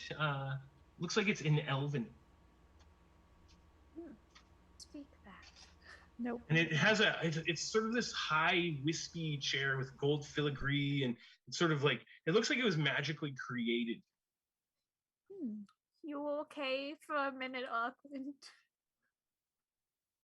You're muted, Blair. He's gonna wander over there. Oh, it's okay. I'll be fine. Oh, okay. Oh, shiny!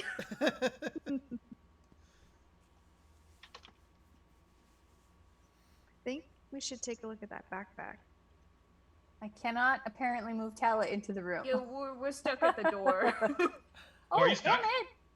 Oh, let me open the door. Emmett navigated me I know why. off the I know why. keyboard. There's a reason. It's because I There's a did wall set of up this force. map with dynamic lighting, Mm. and you're trying to walk through a door, which is set up to not let you go through. Ah. Oh, I'm There you go. through! Awesome. I speak Elvish. What does the throne say? Peering at the throne, you can see the carvings proclaiming this the throne of the Blade Summer. The Blade Summer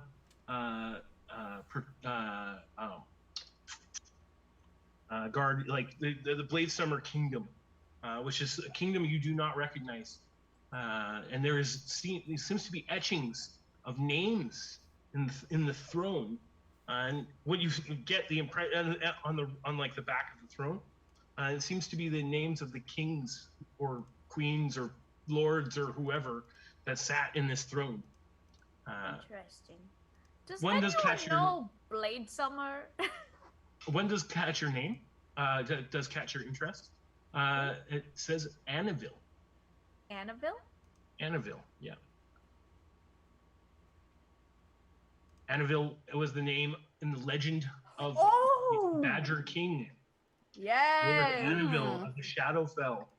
Ooh, the Shadowfell lady's name is on here. Oh.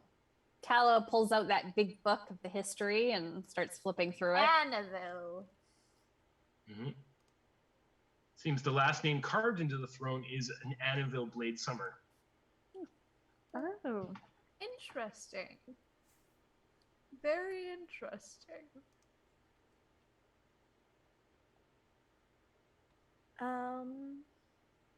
As well, there is a profusion of coins and treasure in the room. If you'd like to take an accounting of it, I can tell you. Mm-hmm. There May seems to I be. sit in the throne? Oh yeah, absolutely. You sit down in the throne, and nothing happens. Oh, It's okay. not a magical throne. Okay.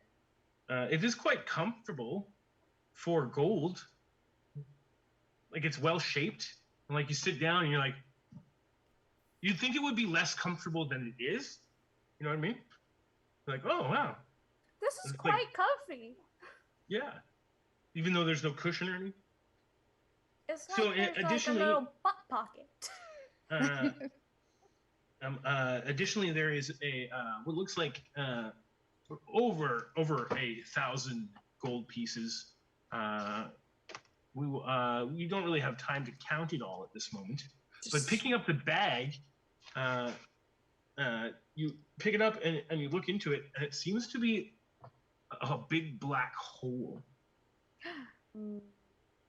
Ooh. as you peer My into it. favorite magic item of all time. Of course, none of you immediately knows what this might be. Blathers has no care for gold or trinkets, so he's just kind of floating above the door like, well, I don't hear any people screaming or wishing to get out, so You also see a couple that's good. There's a couple art objects. There's like in the room as well. A couple of stands of like wash basins or something made of like some silver and bronze. In one of the wash basins is some gems. Ooh, oh, hello. I need gems eventually. Are there any diamonds in there worth There are roughly no diamonds. 300 gold? Shit. Worth There are a 300 profusion of- gold. I need Revivify diamonds. There's a profusion of quartz and onk stones. I'll take Ooh. them. I see 4 quartz and 5 onk stones. Okay, they are mine. And I should mention, last session your game pieces were used to get us out of the desert. I knew they were needed. Yep. There I are just some did clues. it at the wrong time. Yeah. I think I want to grab the backpack and just be like, is this just mundane? Like, So the like, you know what backpack this is? is the thing that has that's what I'm saying. It's like you look Oh, into it, okay. and there's a hole of blackness. So I can just like put my hand in and does it Yeah. disappear? You reach in and you feel around. You don't really feel anything immediately. It's magical. Does somebody know what to do with this thing? I like move, can I make move an arcane around. check? Definitely a magic bag. It's definitely a magic backpack.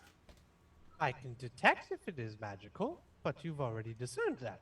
so I'm Yeah, of hands no going in, use. nothing. Can I do an Arcana check? 5 what? Yeah, a simple Arcana check would be, or even an untrained intelligence check, guys. You live in a magical world, so 4 quartz and 5 what? Onyx. Onyx. Onyx. 10 Arcana check. Yes, it's a bag. It's an extra dimensional bag of some sort. I just rolled a 20 for a 14. 19. Yay. It's a Heward's handy haversack, Or it's handy hat. and if it's got something in it, you need to know what that is, or you just need to dump the bag out. I think like not like Azure's not really all that magical, so she You can probably turn would over have and just shake it like out to get stuff yeah, out. she probably would have just been like, I don't know what this thing is. Let's just what's in here. A dead body flops out. Turn it over, and sure enough, some stuff starts falling out. That's when the Badger King comes flopping. No! Our gnomish friends. Yeah, the Badger King falls out. No, that's I've been in there for days.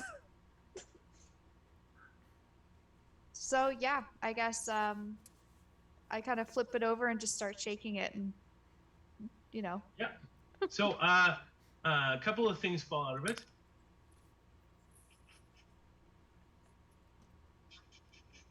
Yeah, I'm gonna roll some dice here. So the first thing falls out of it. It hits the ground hard and almost breaks. Oh, Sure enough, it does not break. The second thing that falls out does not break either. 2 potions. One clearly marked as a healing potion. The other of unknown make and determination. maybe we should be a little more careful with the bag. Additionally, a small pipe falls out of the bag.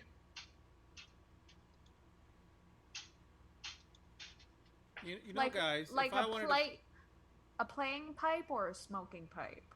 A smoking pipe. Okay. you know, guys, if I wanted to fool someone, I would label all my poisons as a healing potion. Would you then mix that up yourself and then drink a said healing potion and kill yourself?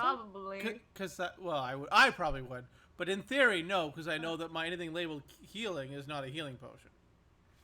Ah. That sounds like an awfully evil thing to do. Why would you want to confuse your potions? It's neutral at like best. that? is neutral at best.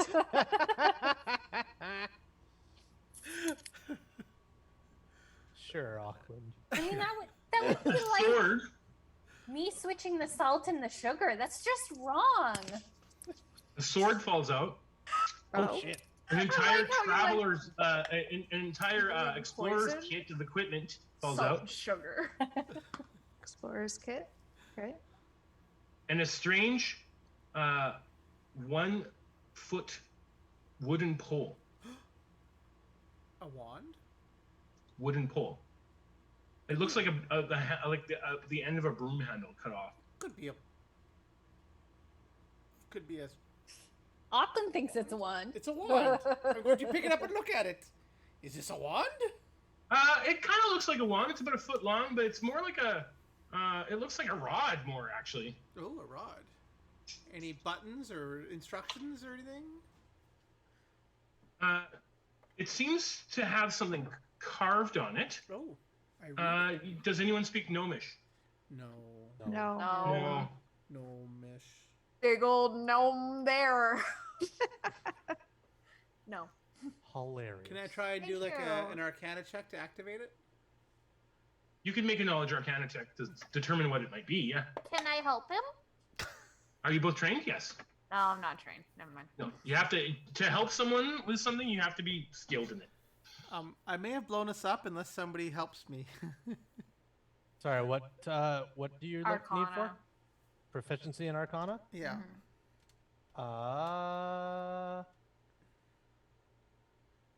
No. I have All a right. +2, but Natural I'm not one. proficient. Yeah, you have no Sorry. idea. It doesn't blow you up. Okay, good. Whew. I would like to say just one thing, kind of out of thing. D&D Yeah. Beyond has allowed us to add the haversack, and we can put items in it, and it actually tracks it now. Oh, nice. Hell yeah. That's awesome. Mm-hmm. So, the pole is clearly magical. The pipe is clearly magical. Can I make an untrained intelligence check on the pipe? Yeah, please. Flat roll. 2. It's a pipe. It looks like it might be magical. It's a pipe and it does pipe stuff. It does pipe stuff. Can I take a look at the sword? Because everything seems to be magical that we're pulling out. I'm just gonna look at Well, it. so no, the sword is a non-magical longsword that's silvered, Oh. Ooh. and then the equipment is an explorer's kit, which like comes yes. piling out. The magical explorer's kit.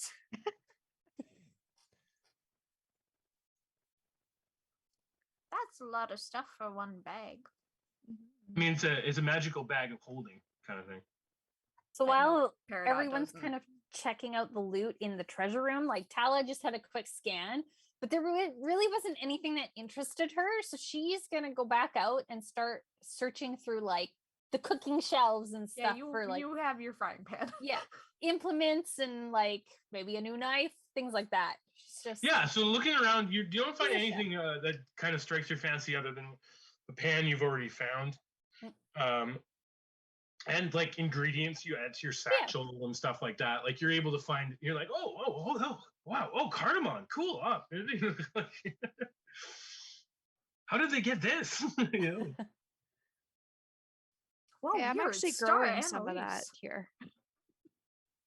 Oh yeah, cool, awesome. Yeah, I've got cardamom in the backyard. Okay, nice. indeed. But yes, you find no other treasure at all. Noticing that Tala came back out of the room, just nonchalantly, Blathers is just going to land down off to the side, peer into the room, be like, "Oh, they're looking at the shiny things," and then just kind of haphazardly wander around the room himself. Not the gold room, but just like the main room itself. Mm-hmm. I wonder because the thrones here that the Shadowfell people aren't actually the bad guys. Can I harvest some of these hallucinogenic mushrooms? Oh, for sure. Thanks. I'll probably give the backpack to Tala and just be like, here, you can store everything in this. Wonderful. And As she Azure starts walks just up to loading you, it with Bella, ingredients. I need you to make an intelligence check. As some strange stuff starts happening as their face begins to like melt off. Oh Okay. God. Actually, I'm just gonna have Tala fail this. She's just gonna be like, oh my gosh, Azure, what's going on? Oh no, did you get some of those mushrooms on your face? Like, oh my goodness, it's like staining you and like, oh my gosh. Blathers is just gonna slowly she turn starts- around like, what the fuck Tala, is I happening?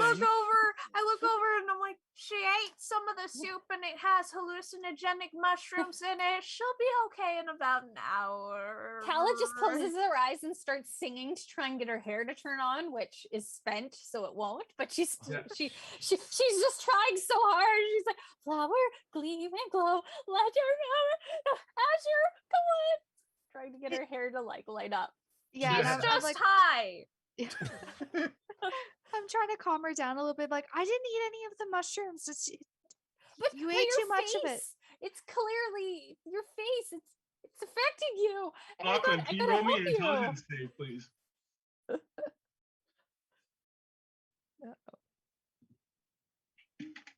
Oh, is Blair muted? Blair is always, of course, Always he's muted. muted. Modified 1. Oh. Not a as natural one. Peridot walks over and is saying all this, you notice a dragon appear from the smoke hole, and it begins floating down and flies over to you. Is it an aggressive dragon, or do I know it as an evil dragon or a good dragon? Roll a percentile. Are you a good witch or a bad witch? Exactly. 9. I'm not a witch at all. 9 of a 100. 0.9%. It is a evil dragon. Oh, no. I will firebolt it. All right. Auckland's also high. Does everyone else want to Make an attack roll, Auckland. An attack roll. Ooh. 19 plus my spellcasting ability of charisma plus proficiency is 25. 25. It strikes the dragon directly in the chest, Aha. and it explodes into 50 butterflies that fly down and land on all of your party members. They seem to be glittering and glowing, and they just landed on them all, and none of them seem to notice. Butterflies are harmless. They're very inattentive crew. I'm not surprised they didn't notice. Yeah, fair enough. I just start laughing. I think I'm going to turn to Blathers and to Peridot and kind of go, do you think that the treasure room is safe to hole up for a little bit? Oh yeah, probably. And maybe like, have this pass? Oh, maybe. I don't know. We might have to. Let's put them in the bath basin. In the what? There's a bathtub in there. Where? In the treasure room. Oh, They can lay in there. Also, the throne is very comfortable. Blathers has no comment. All right, let's get Auckland. Yeah, I think we'll kind of like try to herd All everybody, right. and we're like we're gonna spend some time in here, okay? Come on, let's. But Azure, I can make you brownies and that'll fix your face. I'll do that. Yeah. I'll make you brownies and I'll heal you. Do I'll make you some brownies. And she's just like pulling random ingredients that aren't even like brownie things. It's just random stuff. Like there's a book and she's trying to like use the book as the frying pan to like make the brownies. And, Oh yeah. no. Yeah, I look at the hallucinogenic mushrooms that I have and I'm like, oh, put those away. Ooh. How many did I harvest, Matthew? Let's roll. You're able to pick 16 viable mushrooms. 16. That's so many drugs. It's quite the patch. Oh, imagine if we all ate these things. You want No. No. to? There's still plenty of soup. Soup, good soup. Do you think the Ettin was high? Which one? Yeah. They have one stomach. It could have been the mushrooms that caused them to become the way they were in the first place. Oh no, he was a vegetarian. Blathers is going to go over to the other door, considering it's the only one that's left. And he's just been, I'm assuming he's seen the door now since he's been just kind of roaming around the room. Yeah, you keep in mind too, I want to mention that you guys do know that you've been spotted by gnomes. Yeah. So the wait, door is not locked. did you make that known that someone was down Yes, Yes. I tried Oh. telling Told us. everyone, there? Okay. Yeah. and everyone's just like, "Okay, prisoners are this way." I'm like, "Okay." Blathers is still going to go over to the unchecked door because an unchecked door is a bad door. Yeah. Yeah, it's not locked. Okay. He's going to just kind of put his talons on it and just kick it and then also step back at the same time. Okay, you peer down the hallway. Oh, this is where you tell me it swings towards me. Damn it. No, Awkward, no. awkward. Come back. No. I'm gonna make brownies, and then I'll fix everything. I just will make the brown. I'll put in a little bit of this and a little bit of that, and the brownies will fix Sorry, I didn't mean to do everything. Hey Tala, why don't you come with me, okay? Let's keep everybody together. But if I don't make you brownies, your face, it's like melted. You need to make Tala, you look at brownies. this Look at pretty that. flower that grew from my hair. Oh, she'll take the flour and then she'll put it into the mixture that she's making. Okay. And like, The Blathers, you peer down the hallway, and it's, for as far as you can see, you see a long 10-foot wide hallway, a remarkably clean hallway. They have a Torst- Roomba. Torsten doesn't like those words. Blathers has no idea. They have a Roomba. Okay. That's as far as I can see with dark vision. Yeah. Okay.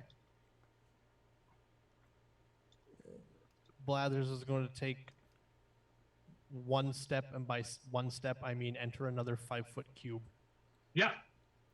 Was that another door across the door from him? There is a double doorway across the way. Oh, I didn't even notice that. Never mind. Blathers is going to stand in the middle of the hallway and then do the same thing. Push on this door with his talon and then This take a step door back is as he does. locked. Never mind. Is there a very visible big fucking lock on it like the other one? No, it's not the same. It seems to be Okay. more. You see a complex latch. Very Okay. very complex latch lock. On That a rogue that was proficient with these tools would find very daunting. what about an owl who doesn't even know what thieves' tools are? Even more daunting.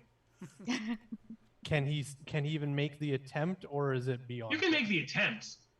The Anyone owl- can make the attempts. the But do you owl's want to gonna wait make for? the- You're not proficient. Do you have thieves' tools? No, I have. Then- I then I no, have a you cannot. loot. I have a loot. Is its name Larry? You're right. Has Blathers ever seen anybody in this group use these tools? I don't think so. No, so he wouldn't think about any of that. I can't remember or not whether or not that actually happens. I think there was someone that I think Peridot was an urchin. Nope. No. I'm a That's hermit. okay. No, Blathers is wait. gonna. Yeah, never mind. Sorry. Blathers are gonna make the attempt. Why not? Blathers is like, you know what? They're tripping balls. I got time. Blathers is gonna make the attempt. So, how do I go about making this attempt, DM? You're gonna make a dexterity check, untrained.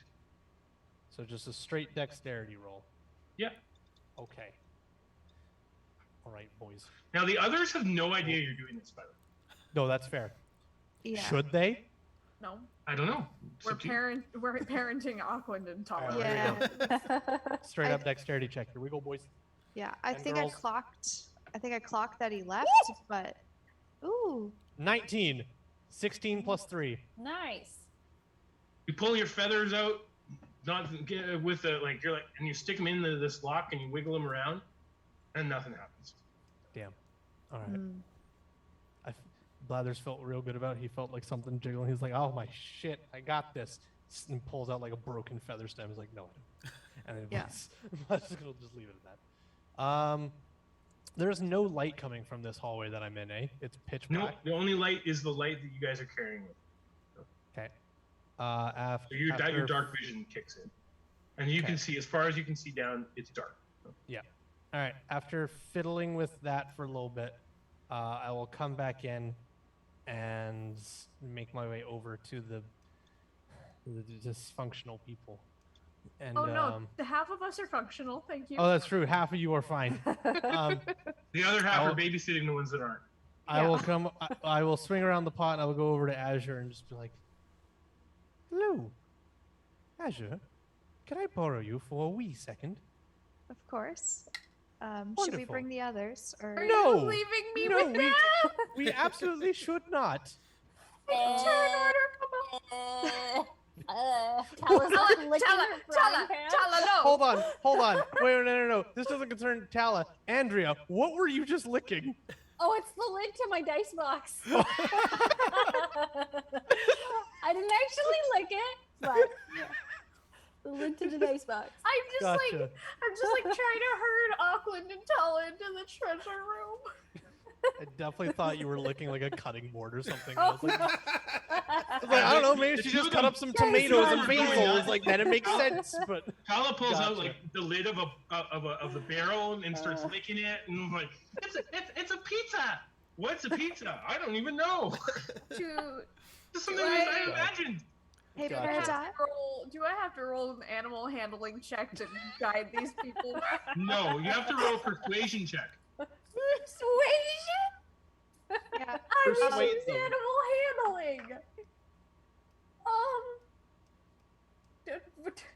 Why can't I add 15 plus 1 at 16? you got there eventually. Yeah. Apparently, your character got some mushrooms too. But there's 16 of them. Yeah. Oh, For hey. sure. So Blathers returns and is like, "Oh, I found another hallway down there." You know. Yeah. I was gonna go with him, but I was gonna pass off the drift Awkward. globe to Ashley Oh, or thank you. to Peridot, and I was like, Thank you, I can see. "You'll be fine. You'll be fine." I'm gonna get off those boxes! And Auckland throws up again. Even though Auckland is still poisoned. He is still poisoned. Feels terrible. He actually didn't throw up on the boxes. He faced it in that back corner where nobody would see it. And then he starts rooting through the boxes, see what's in them. Auckland. We're Hey, gonna go Black- see shinies. Auckland. Boxes. Auckland down. I should mention too that you guys are basically able to put the treasure that you find into the Herald's handy haversack. Mm-hmm. You guys have spent about half an hour doing that. Auckland. Yeah, Auckland. and- Shinies boxes. Down. I guess since Tala was like completely tripping, I still have the bag. I'm just gonna put the bag on at this point, and Yeah. okay, Blathers, where do you want to go? This way, and that Okay. Blathers is going to fucking owl walk his way over this way. Yeah, and the Yeah, light that is now on Peridot and not me. I'm in dark vision. Okay. I'll take her over to the hallway, and I will just So Peridot's I'll gest- carrying the drift globe, is what you're saying. Yes. Yeah. I will gesture with one wing, and I'll be like, I don't know where this hallway goes, but I'm very curious about that door directly in front of me. It's very interestingly locked. Okay, well, I'm not exactly a locksmith, but we can try. Nor am I. I've already broken 2 feathers trying to get into it. Okay, well let's go take a look. If need be, I am not opposed to brute forcing my way through. And by my way, I mean your way, because you are much stronger. Okay. All right. I guess we're gonna head over here and Auckland. Bye, Auckland. Peridot. No. Auckland. Stop. They, Auckland. they might Down. need help. There's No. the butterflies. Stop The it. butterflies. the butterfly. Do I have whole Right, right. person? Butterflies haven't gone away.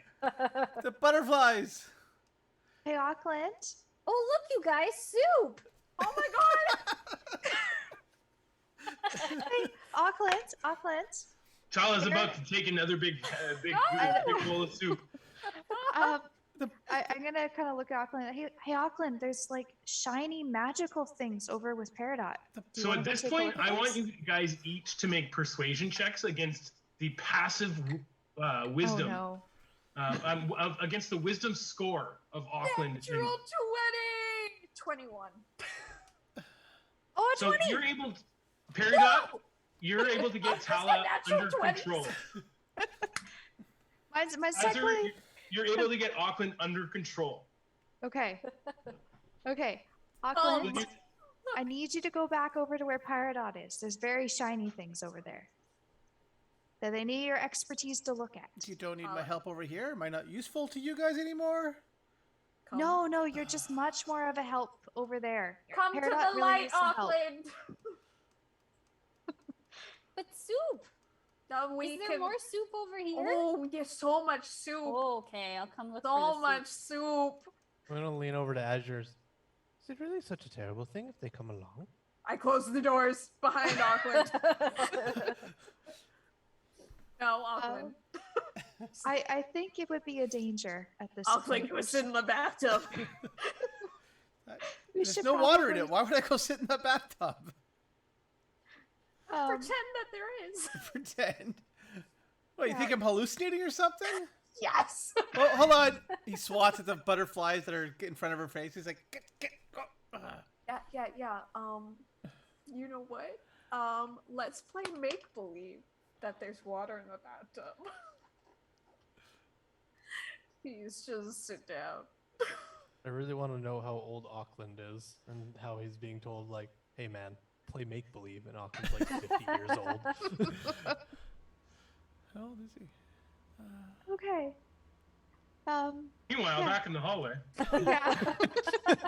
Back in no make believe. What are we doing, Blathers? So you Well. can see that there's a locked door here, and Yeah. Azure, you can see the clean hallway in front of you. Are you trained in survival, either of you? I am. Yeah.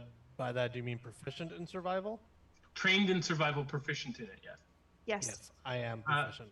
Okay, so both of you have noticed the clean floor. And it's enough that you remark to one another about it.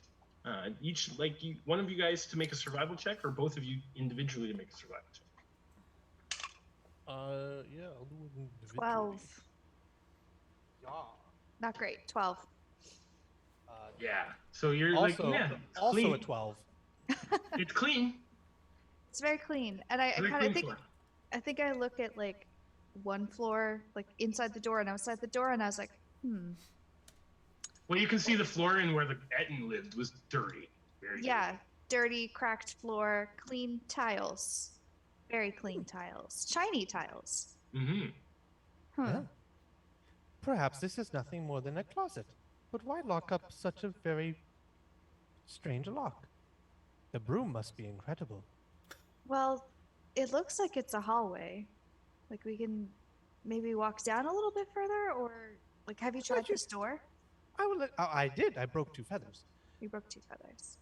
I'll tell you what, Azure. Would you like to walk down the hallway, or would you like to try the door? What are you guys' passive perception? 13. 12. Just curious. The observant one's doing a daycare. I know. Well, I can give it a shot, but there's no promises. Let us destroy 2 birds with 1 stone. I will walk down this hallway, a total of 30 feet, while you work on the door. Okay. Actually, I was just thinking that it might be a good time for us to take a bio break. Yeah, of course. Yeah. So it's 8:55 right now. So how about we come back in about 10 minutes?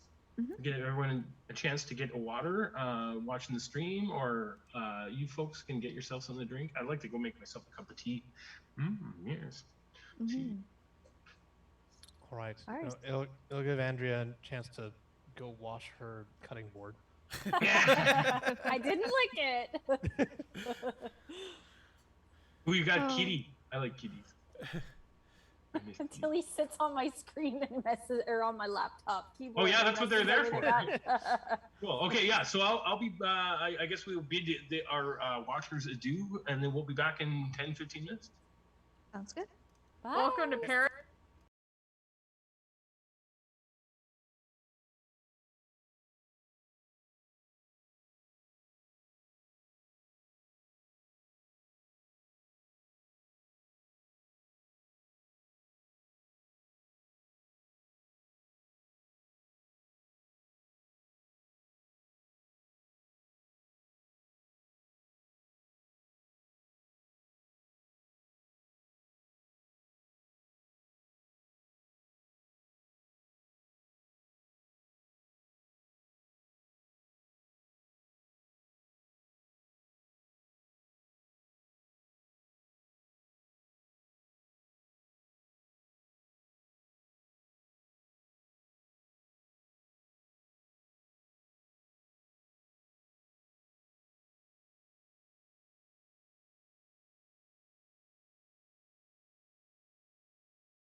Yeah, Oh, perfect. Oh, perfect Oh, timing. he's just been chilling the whole time.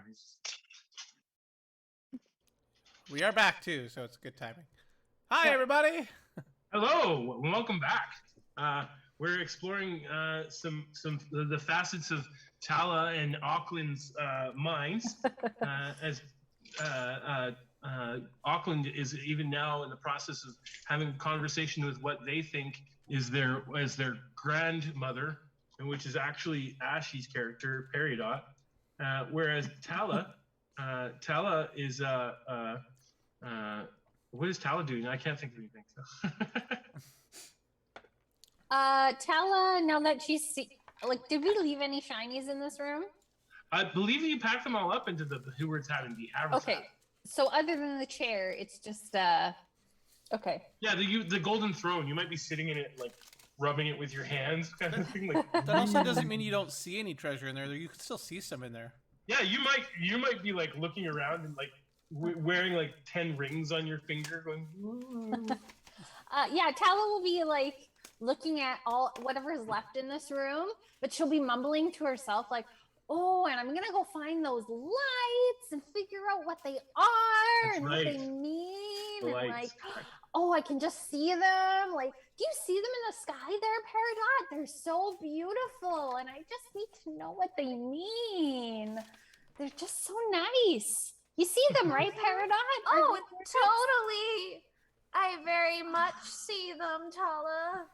I don't know if they're special stars or if they're like lightning bugs or they're so beautiful. I could cry. They're so beautiful. I miss And my Peridot, graveyard. how are you feeling about all this? I miss my graveyard. 10 people less talkative. Yeah, no doubt. So back to Blathers and Azure. You guys are in the hallway there, the clean hallway, and presented with a locked set of double doors. Blathers, you tried using your feathers to pick the lock. Didn't work. Yep. He's convinced me to give it a shot, even though I am untrained and not really proficient. But we I will saw an try. 8 there. No, I hadn't rolled yet. Oh, okay, go ahead. Oh, look It at the doesn't spinning count. dice. Oh, It's a 14. I'm gonna give you advantage for style. That was awesome. That spinning dice was just the next level. Okay, let's see if I can do another spin. Yeah. 17, No 19. spin. Hey. Even so, you like you're like trying to figure out. You pull a hairpin out of your hair Yeah. because you heard that could work. You like and you start picking at the lock and it doesn't work. And you actually hear on the other side of the door. Do I hear that You too? recognize that there. It looks like there is a one-way sort of visual way for them to see you. You can't. You don't really know how. It's not. You look at the door and you don't see any like slits or slots or anything like that. You feel like you're being watched. I just shake my fist at it. Hey, Auckland, how did you get out after I closed the door and I'm standing in front of the door? It's a double door and he's not drunk. He just opened it. I wouldn't have let you open. Are you running away? Where did you go? I don't even know where Auckland is right now. I'm gonna take a guess and say he went to either the bed or the. Oh yeah, he's cooking over pot. by the bed. That's Oh, fine. yeah. He's not. Bed, but He's like hiding in a bush. I wouldn't have let him open the door. There's like it's a huckleberry bush actually. You start eating huckleberries off of it. Fortunately, they're innocuous because there are actually huckleberries. I think I need an opposed strength check with Peridot to get past her and go eat. Yes, some I huckleberries. agree. All right. Sorcerers aren't known for their strength. No, but Goliaths certainly are. Shh, don't ruin my secret. I'm trying to I will tell you this. lull her into a I will- false sense of security. I will tell you this. After that first like intense half hour, you guys kind of like mellow out. You recognize that there's weird stuff happening, but your friends are like you come back into reality. Your friend Peridot's like looking very frustrated with you both. And you look at each other, and you both realize that you have this like weird look in your eyes that you both have. You're like, wait, the soup and Tala's character, who isn't sick, recognizes that the only thing that you guys have in common is you're both acting weird. You both ate the soup. Ooh, that was quite a trip. Yes, so it's like you're still like oh, okay, but now you're recognizing you're coming back fully into like reality. And you're like, no, yeah, we're still in a dungeon. We could die. I've eaten some weird stuff before, but that was quite powerful. Yeah. I could still kind of see some lights around you, Peridot. Are you doing any kind of like dancing lights or anything? No, this is just my disappointment. Oh, I'm sorry. I'm sorry. It's the downfalls of being a chef. By the way, what's that? I rolled a 15 to stop Auckland. I rolled a 6. I have a 0 strength, Auckland. He's still feeling sick though, so give him She that. like throws her arm out and just like, no. He's like, oh, no, hold on. Oh, okay, go sorry. throw up in the bathtub. Oh, now it's full of liquid. It's full. Hey. It's fine. Hey, that's disgusting. Full circle. Yes, you guys are Nice, stumped good. at the door. Blathers and Azure, you might want to return back to the others at this point, or if you guys want to keep exploring down the hallway. Well, I'm a little confused because Azure shook her fist at a door, and Blathers has made his way down the hall a little bit, and Blathers is like, "Does that do anything?" No, I heard a sound. I think somebody's watching us. I immediately look down the rest of the hall. I've made my way a little bit more down. 40, 50, 60. Yeah, I'm just revealing. I'm counting squares so I can reveal more for you. Ah, okay. You have dark vision. I'll do. The hallway continues down directly straight for as long as you have dark vision. Oh God. All right, well, as I look down the hall, I'm gonna look back Sort of over at Azure. anticlimactic, unfortunately. From behind your door or somewhere in this hallway? From behind the door. But there's 2 hallways. There's nowhere else we can go. Maybe we just see if the others have gotten past their soup episode. I'm gonna waddle my way back over to Azure and just kind of like lean in close, look over at the door, and then lean back at Azure.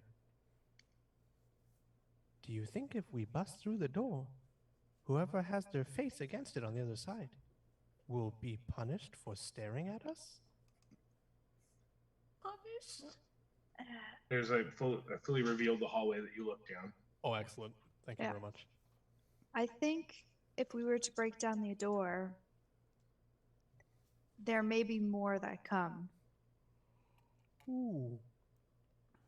So if we go a different way, If we get the people who have consumed the hallucinogenic soup, even if they are still hallucinating, we can throw them at whatever comes out of that door. yes, but So long as they do not hallucinate them as friends. yes. Or us as enemies.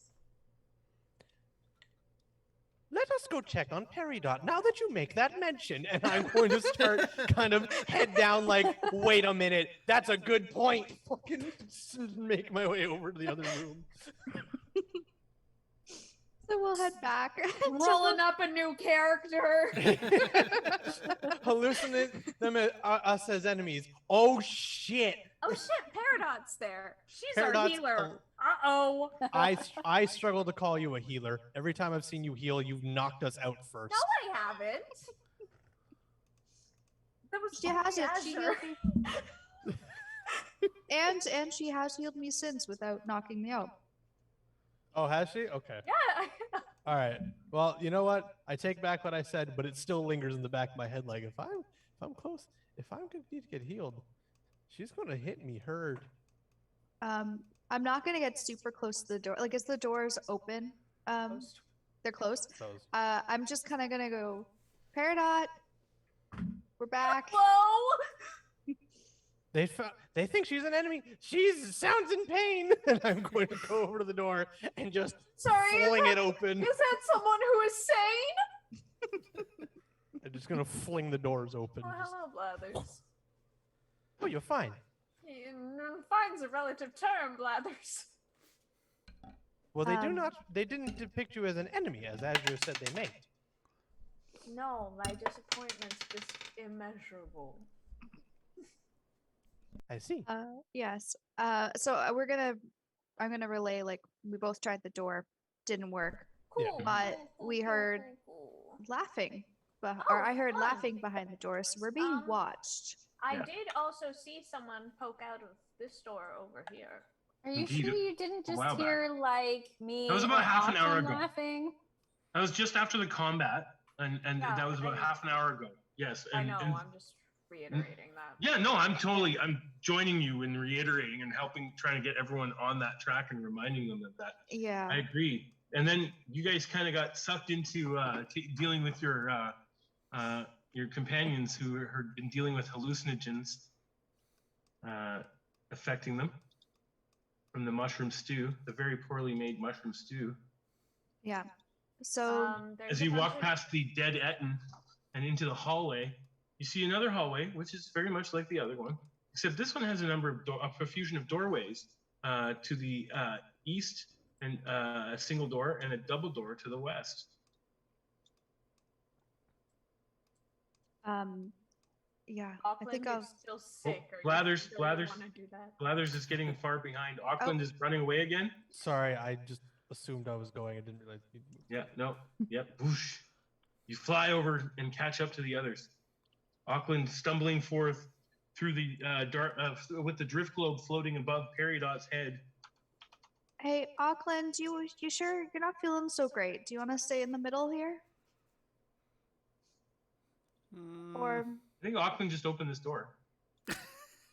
yeah, He hasn't opened it okay. yet. Not yet. He hasn't. He's just Wait, checking does it out. So someone said this door was stuck. It just looks like a simple wooden door. This door. It doesn't even have a lock on it. Oh. He's still not feeling very well. He's gonna step back. Thank you. How long does this poison last? Do I get another save eventually? You don't know how long it lasts. I will tell you, out of game, it's 1 hour. Okay. Would Peridot have known with her nature check? Yes, you could tell them that it's going to take about an hour for this. If you get poisoned by them, it takes about an hour for the poison condition to go away. You have about 30 more minutes. Can we sit down on the chair over Taking there? a short rest is definitely a good way You to know? get rid of it. Sit in a circle on that rug. Maybe have a little circle time or something. Like. Yeah, there is the giant's room. Really, it's like, other than the dead giant and the soup that you definitely don't want to eat more of. It's a safe place. It doesn't seem like anyone's attacked you there. I mean, you're in this Ettin hallway attacked right us, now. But Yeah. And Peridot looks down and doesn't see anything. Peridot, your passive perception, though, however, tells you right away. You look at the floor and it's like something has been cleaning this floor religiously. In this wow, hall. something's been cleaning this floor religiously. Like and as a cleric, you're like, wow, this is impressive. Oh, right, I'm a cleric. Wow. Is this the god of cleanliness? You know?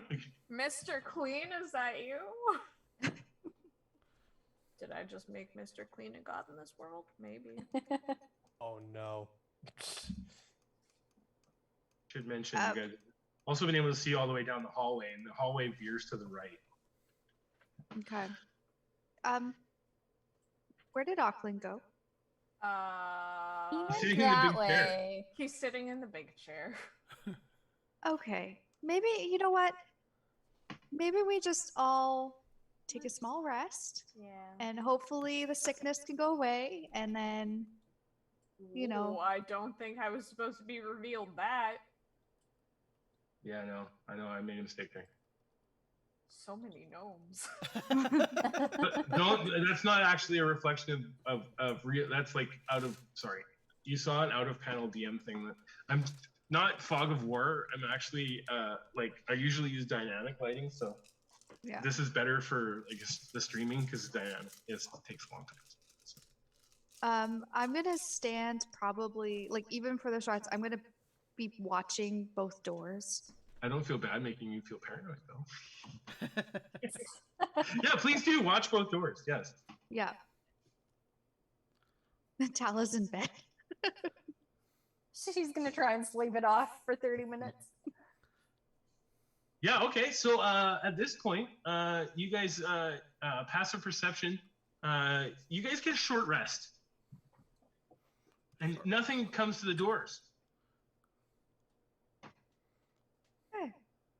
Nothing. Then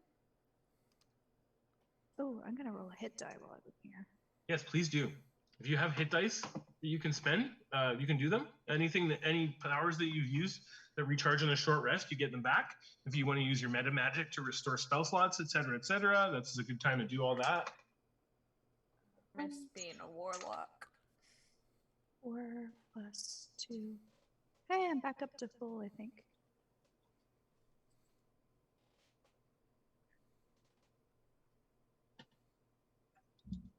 Now, you notice something as you guys are sitting here. The fire underneath the kettle doesn't stop.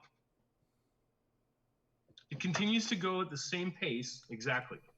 And you realize that the wood, and you know, it's a very stereotypical cauldron wood fire, is actually is not burning. It's a magical fire. And the only smoke that seems to be coming out is the smoke from the food itself. I wonder if the people up there are also getting high. That From is the a terrible fumes. thought. It's hallucinogenic soup. Blah, blah, blah. Gnomes have an immunity, blah, blah, blah. I don't know.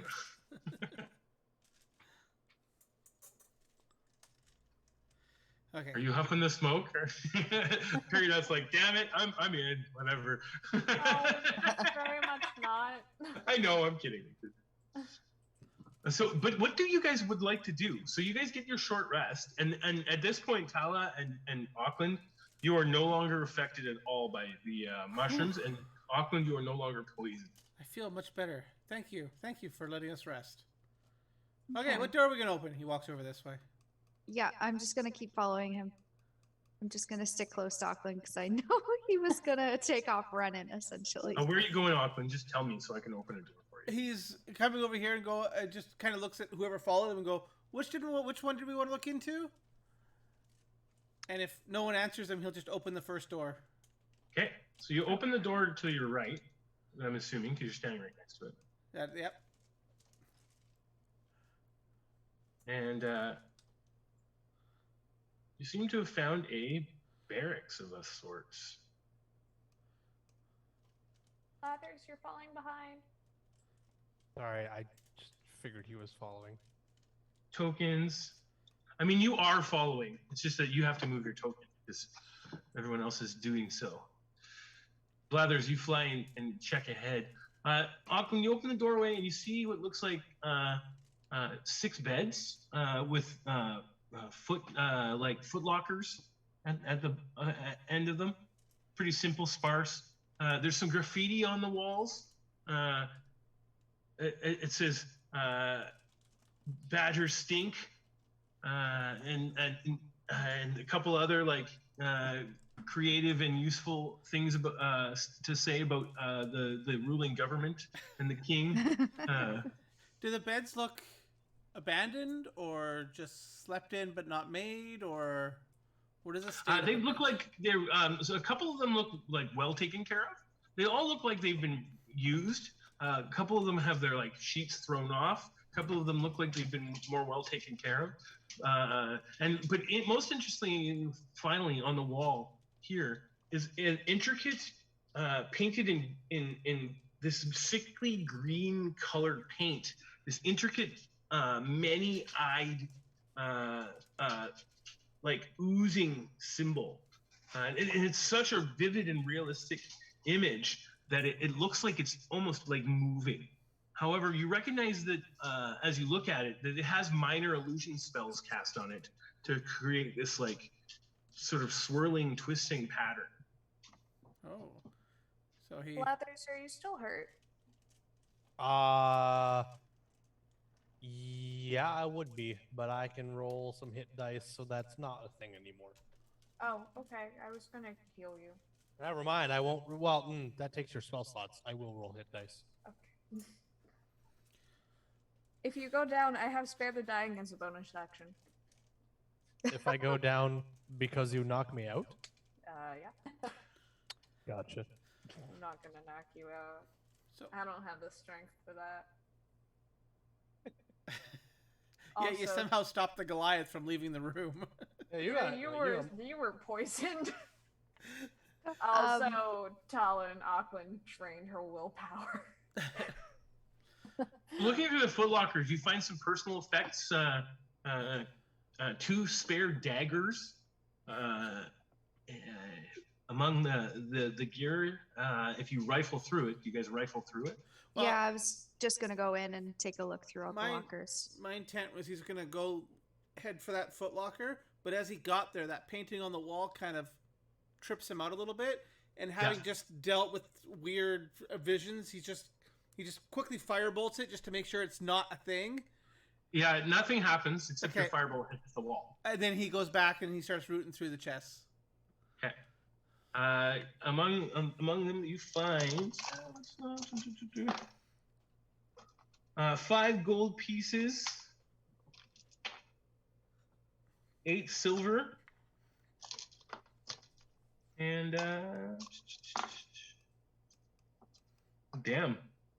96 copper pieces.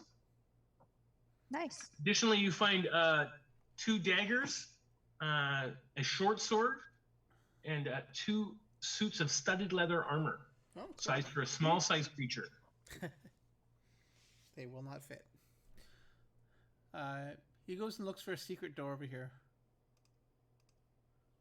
Make a perception check. But Perry, I'll tell you, you don't see one because Perry Dot walks in and like goes looks like no. Oh, I guess I walk in. Yeah, I mean you're there with. I just rolled a good perception. There is no secret door in there. Well, not even with a 21 perception. No, they don't just appear because you want them, unfortunately. All right. Cool. Doesn't seem like there's anything else in here for him, so. So Perry Dot, with your passive perception, you can hear what sounds like the dripping of water in the chamber beyond. And the door that I'm in front of? Mm-hmm. There doesn't seem to be any lock on the door, and this door has the same sort of symbolisms on the door, except it has like this like amphorous image instead of like a many-eyed. It has this amphorous like weird blob image drawn on the doors. Cool, I'm gonna open this door. All right. Have to get back to the. Push open the double doorways, and they open for you.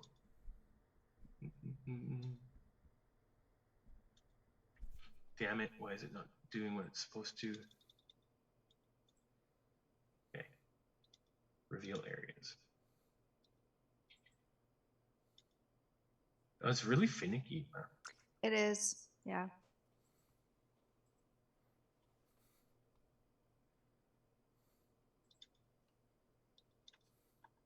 So you open the door and a doorway, and you can see what looks like a stone. I mean, it's a stone chamber, and you can see water dripping from the ceiling and pouring in in various the speed and interval into 5 pools.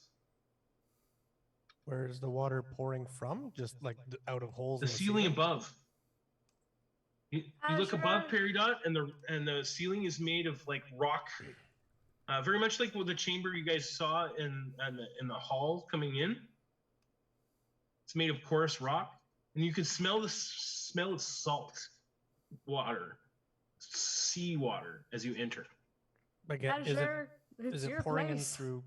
Is it pouring in through like distinct holes, or is it the whole ceiling itself is just No, like drips, dripping? dripping. It's more like a cave, like water, like a dripping water cave. There's like stalactites or stalactites that are hanging down, and the water's dripping off of them into these pools. And the pools look like they've been built to collect this water.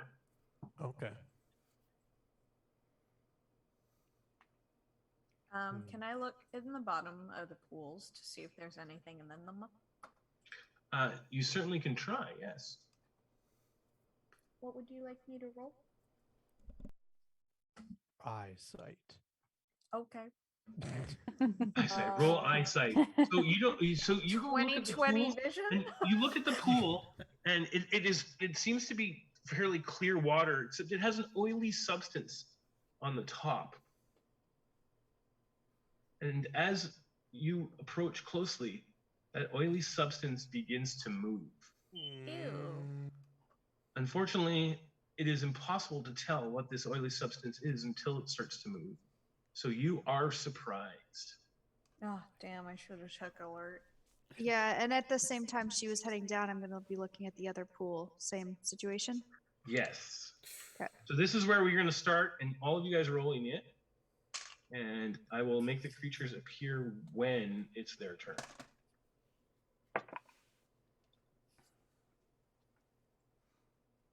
I'll add the roll. Just go to add the turns. Adding turn. Adding turn. Adding turn. Adding turn.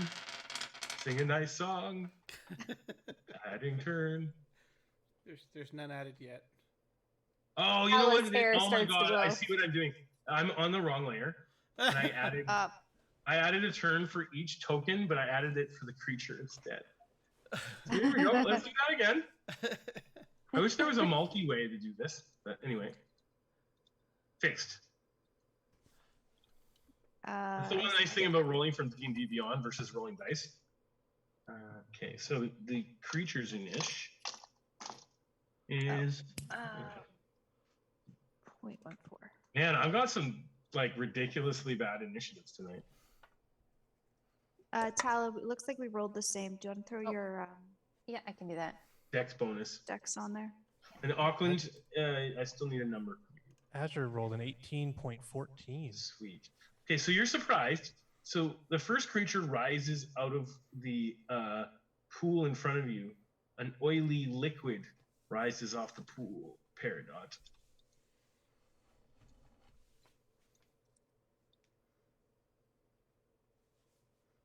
How rude. How rude. It attacks with advantage as you are surprised and it was hidden. I gets a 9 to hit. With advantage? Yes. Yeah. Yeah, Don't No. question it. You know what? That's that the break. bodes well. Them's the breaks. Okay, with advantage to attack 18 plus 3, 21 to hit there. Oh, that hits. Azure. That hits. I'm sorry. It's all right. I'm healed up now. Yeah. it's all- Welcome. So you take a d6 plus 1 bludgeoning. So 5 bludgeoning damage. Okay. And are you wearing non-magical metal armor? I am unarmed. I've got Unarmed, no armor. no armor. Okay, so you take 8 acid damage additionally, and no effect to any armor that you're not wearing. Okay, sorry, you said 8 acid? 8 acid damage in addition to the 5 bludgeoning. Okay. And the third creature rises out of the pool. Now it has to rise out of the pool and move towards you, Blathers, before it can attack you. So it doesn't get advantage. Oh, excellent. But it does roll a natural 20. Oh, cool. No, yeah, I haven't rolled yet. So, 17 to hit. Yeah. Okay, Absolutely. that's a 6 bludgeoning damage. Woo! Sorry. And 8 acid damage. And are you wearing metal armor? No. Well, in parts of it, I'm wearing studded leather. So that is considered metal Okay. because there's studded leather armor. Okay. That's why druids can't wear it. So anything the druids can't wear is affected by this. So you get a -1 penalty to your AC. Sweet beans. Yes, unfortunately. And if it takes a cumulative more than lower than 10, it's destroyed. So every time it takes a hit, it would take that. So, but anyway, that's the creature's turns. Okay. And that makes it top of the round. And Azure, it's your turn. Is that guy here within reach, or do I need to? So that one's still floating in the water, and yes, it's within reach. It would have had to move to get towards you. I just didn't move it. Here, let me do that. Okay. Thank you for pointing that out. The same with the one in front of Peridot. It has to move to within 5 feet. So. Okay. There you go. I'm gonna spend one of my key points to use Fangs of the Fire Snake. Okay. Ooh. So my reach is now increased to 10 feet as well, and my Sweet. unarmed strike, a hit deals fire damage instead of bludgeoning. Excellent. And I can also spend another, if it hits, to get extra damage. Okay. So this is okay. Let's see what we get. 18 to hit. 18 hits the creature easily. Okay. And that's a 1d4 plus 2. That's the wrong dice. And this is an unarmed strike, right? Yep. Yeah. Okay. Okay, there's a d4. 3 plus 2 is 5. But I'm going to spend that extra key point. Okay. So 2 to deal the extra fire damage. So that is Right. 1d10. Well, it's all fire damage because of that. But Yeah, the it's all extra fire. damage. Yeah. Sweet. And that is a 2. -2. Okay. Okay. So as you strike the creature, it's the strange oily substance. Yeah, it gets on your hand, and you can feel it like it burns your hand, but it doesn't cause damage. But it definitely feels very like uncomfortable and like acidic on your hand. You can see it like on your hand. It's gooey and gross. Now, is there anything else? You've made one attack. You probably got another unarmed strike, right? Yeah. I'm going to use another unarmed strike. So same thing. 11 plus 4, 15.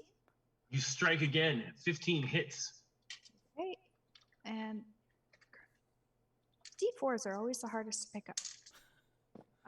4. So 6. 6 damage. And the creature is substantially subtracted of its own substance as you strike into it twice. I would call it gooeyed.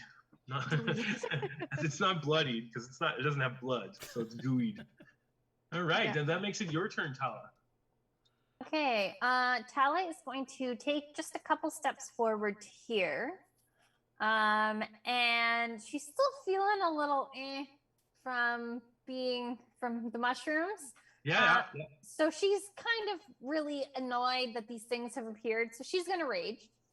And when she does, her hair glows again a little bit. Right. And that 10-foot, you said something about a 10-foot radius. Yeah, the 10-foot aura.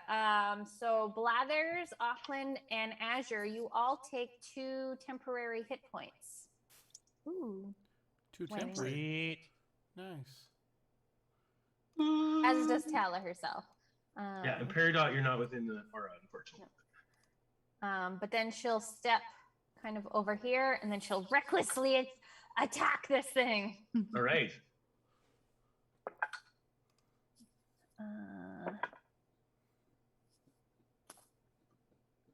18 to hit. 18, it does indeed hit very easily, in fact, as the creature doesn't make any move to avoid your attack. Okay, so with her fancy new frying pan.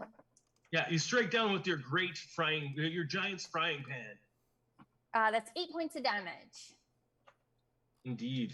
It's clean this time, so there's nothing goes flying from it, but you know.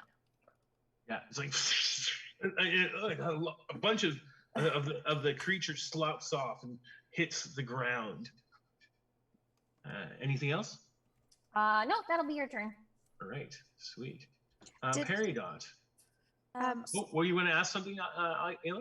Yeah, just one question. Did I notice if the fire damage did anything? Nothing special. Okay.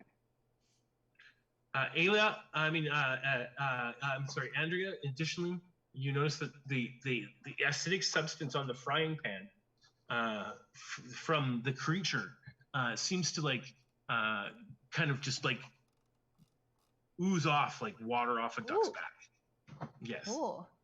Yeah. As she's No, drinking, she's like, has this frying pan literally- is so good. It's like it's like the best Teflon ever. Like, all right, that makes it Peridot's turn. Chill the dead on the one in front of me. So wisdom saving throw, pretty please. All right, it seems to be very unwise. What's your DC? 13. Fails. Give me a D8 for damage. 6. 6 damage. Nice. Then bonus action spiritual weapon it. Yeah, I like it. Ooh. Okay, what does your spiritual weapon look like again? It's a giant mace that's covered in vines, but the mace head's a skull. Oh, I can. That's a lot. Do you I want know, vines, skull, or mace? Skull. Skull. Let's go skull. I've never cast it before because I wasn't here for level 3. Yeah, it's all good. But, I just want to get a token so you can use it. Total 15. Oh wow, that's a big spiritual weapon. There you go. 15. 15 hits, no problem. 1d8 plus 3. 5, Four. 6, 7, 8. 8 damage. Nice. And the creature like falls apart to that blow. It's barely there anymore. Blathers. Yeah, seeing that Tala has this one under control, how high is the ceiling on this one, you said? I would say in here it's about 10 feet high. 10 feet high, okay. Built by gnomes, so it may be Fair 10 enough. feet high just because standard building. Probably even smaller actually. It's more like I'd say like more like 8, but I don't Okay. want to be picky, so Blathers is going to hop straight up in the air and hover 10 feet up.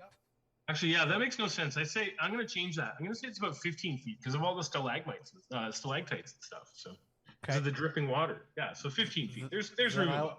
I will also change my height and jump 15 feet up. So you're disengaging? Yep. Well, no, I am disengaging, but I'm not spending anything to do it. So if it wants to try and fucking Uzi slap me, Op attack you. It will op ahead. attack you. go ahead and Uzi slap me. Yeah.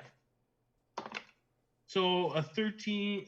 Oh no, wait, that's an 18. 18 plus 21 actually. Yeah. Sorry. 6. What the hell? 7 damage. 7 bludgeoning. Solid. Oh wow, and 7 acid. And you take another -1 to your armor. Okay. So what's your AC? It's 13 now. It was 15 at the start of the fight. It's 13 now. Oh shit. I'm not worried about my AC though. My health is what's looking rough. What and kind of that's armor are you using? Studded leather. Oh no, so your studded leather armor is then so it starts out as 12, not counting your dex bonus. Right? Oh. Yeah. You're- So your dex bonus is +3 because your dexterity is probably 16 or something, 17 or whatever. And then your armor, your AC would be 12 because it's studded leather. So you've taken -2 to it. So now it is destroyed. So your studded leather armor is gone. Thought it was once it was past 10. Yeah, I thought it was past 10. It says the armor is destroyed if the penalty reduces its AC to 10. It's AC as in the AC of the creature, No, or the your or the armor AC of the armor itself. is destroyed. I could the gray ooze in the stat block at the very end of its pseudopod attack. It Okay. deals if it deals a cumulative -2 to your armor, Then it okay. it Gotcha. Okay. yeah, it destroys your Solid. armor. Then It's I just am at your armor's non-magical leathers anyway, right? So all good. Then I am at 12 AC, but that is Okay. okay. yeah, Or 13. 13. I'm at 13 AC? Yeah, because your dex bonus is +3, right? Ah, yes. Okay. Yeah. Excellent. 13 AC. I got okay. you. I got you, fam. Straight up in the air, 15 feet. Losing a lot of feathers, but guess what? I'm gonna lose a couple more. And I seeing that Azure Don't pull a is. Molly Mock. No, I'm not that low. I'm low, but I'm not that low. I'm gonna lose a couple more. Azure, how are you looking for health? I'm okay. Like, I hurt, but I could be much, much worse. Like, I'm at 22 of 33. Peridot, So, how you looking? I'm full. I haven't been touched. All right, Azure, I'm gonna help. So Okay. I'm going to throw an arrow using the power of my bow over at the ooze. But before I do that, I'm gonna amplify. And you flew in, And- so it's not a disadvantage. Yeah, and I'm basically in that same square I was at, but 15 feet up. Oh yes, that's right. So let's give you a little wing here. All right, so Give you a little wingo. first things first. Yeah, 3 points of damage to myself. Ow. Damn, that hurt. remind Okay, me I'm to give fine. you a house potion after this. I'm fine. It's okay if he goes down. I can heal him. Yeah. I'll be fine. All right, so I'm gonna take a bow shot at that one, and then yeah, fuck it. -5 to this roll with advantage. Ooh, come on. Hey, 7. So 18 to hit. Nice. 18 hits. Excellent. So I'll that be will right be back. I just total need to of- let my boyfriend in. BRB. Da-da-da. It is important to let boyfriends in from the cold.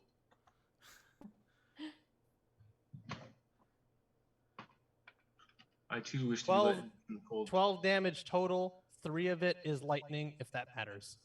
It doesn't actually matter Okay, at all. then in this 12 case. damage total. Oh, no, sorry, +5 because I took it. So 18 damage total. And it Because kills I it. took Wow. the thing. Woo! Excellent. Hey.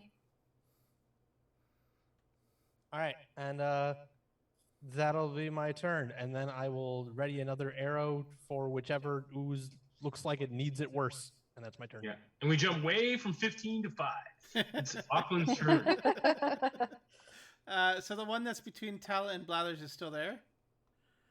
The one between Tala and Blathers is still there, yes. Okay.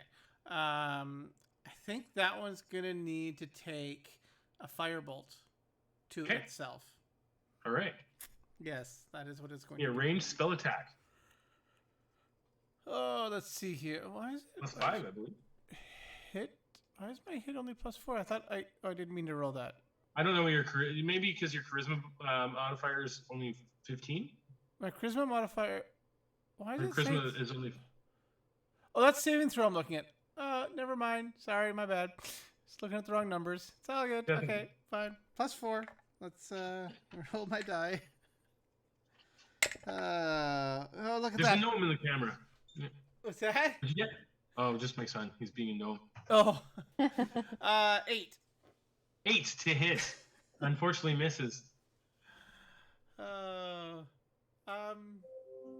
Yeah, that's the extent of his action then. He's Okay. gonna stay where he is, out of the way. It's fine. I'm sorry to say, you did nothing. You were ineffectual. As No, the it's great okay. oozes strike, Peridot, the first one in front of you, strikes with its pseudopod. 12 plus 3 is 15. Yes. Miss. It strikes out and you're just like block it with your shield, I guess? You're using a shield? Yep. Yeah, perfect. Now you AC throw your shield up and 17. toss its strike aside. Get out of here. Ala, the other one attacks you with its pseudopod and it gets a 6 to hit. Misses. 6. very badly. Oh. And that is their turn. Azure. I'm gonna go up to the one in front of Tala here and Blathers, and I'm just going to unarm strike attacks on it. Yeah, for sure. For sure. You strike into the oily mass that is the gray ooze. 13. 13 hits. Okay. So that would be 3 damage on the first attack. 3 damage. And then on the second one is a dirty 20. Dirty 20 hits. And 5 for that one. That's still alive. That makes it your turn, Tala. Okay, Tala is going to just take a small step. Ooh, why is that not working? There. And as her bonus action, her aura activates again. So if anyone who already had the 2 temporary hit points lost them. So Peridot, Blathers, Azure, and Tala all get 2 temporary hit points. Hell Nice. yes. Thank you very much. And then she's going to recklessly attack this thing. Sweet. Natural 20. Woot. Okay. Double the dice. Okay, so that makes that 12. Double dice damage. And 18 points of damage. And you rip through this creature with your frying pan, and it sloughs in half and just kind of pops and splats everywhere. All right. That makes it Peridot's turn. 12 to hit. 12 to hit with what? You're attacking? Spiritual weapon. Spiritual weapon. Nice. 12 hits. Your spiritual weapon comes clanging down. My D8 got stuck in my sleeve. 6 Gone force forever. damage. 6 force damage. Nice. And it's if still alive. Okay, then toll the dead, pretty please. Indeed. Wisdom save. It gets a 13 minus 2 is 11. Wonderful. 13's my DC. So, and as the bell rings, you don't need a roll. It's only got 2 hit points. Well, great. I rolled 2 necrotic damage. Oh, yeah, perfect. Excellent. It shakes and wiggles and melts into bits. And combat is over.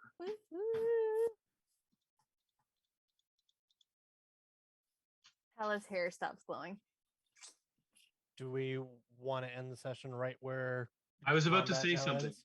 Sorry, Right go ahead. here, Tala, you notice something floating in the water. It seems to be the corpse of an adventurer wearing studded leather armor. Oh, I'll pull the corpse out of the pool. The studded leather armor, you notice immediately, seems to be chased with mermaids. Carved into the chest plate, into like tooled into the leather, and it has this like the studs seem to be made of seashells. Oh, well, this is quite the armor I found, you guys. And interestingly enough, it seems to be in perfect condition. The skeleton attached to it is not. It seems to be that of a small-sized creature. Oh. Ooh, This is quite very fancy. beautiful. It's beautiful looking. It reminds me of Azure. Fortunately, I don't wear any armor. I just meant in It's terms studded of how leather. I just meant in terms of how it's designed. It's very reminiscent of just how you look overall. Could it be your people designed something? Like, is this a piece that maybe your people designed? Possibly. You can make a knowledge history check. You'd be with advantage because it's of your people. So, Of my people. Okay. like you think it's of your people. So, All right. Of your people. We will switch to this mode here. A 12. yeah, it's definitely not. Nice. It's definitely not made by Tritons. Yeah, this doesn't look familiar. It looks to like me. a surface world deal. Yeah, this doesn't look like it's from my people.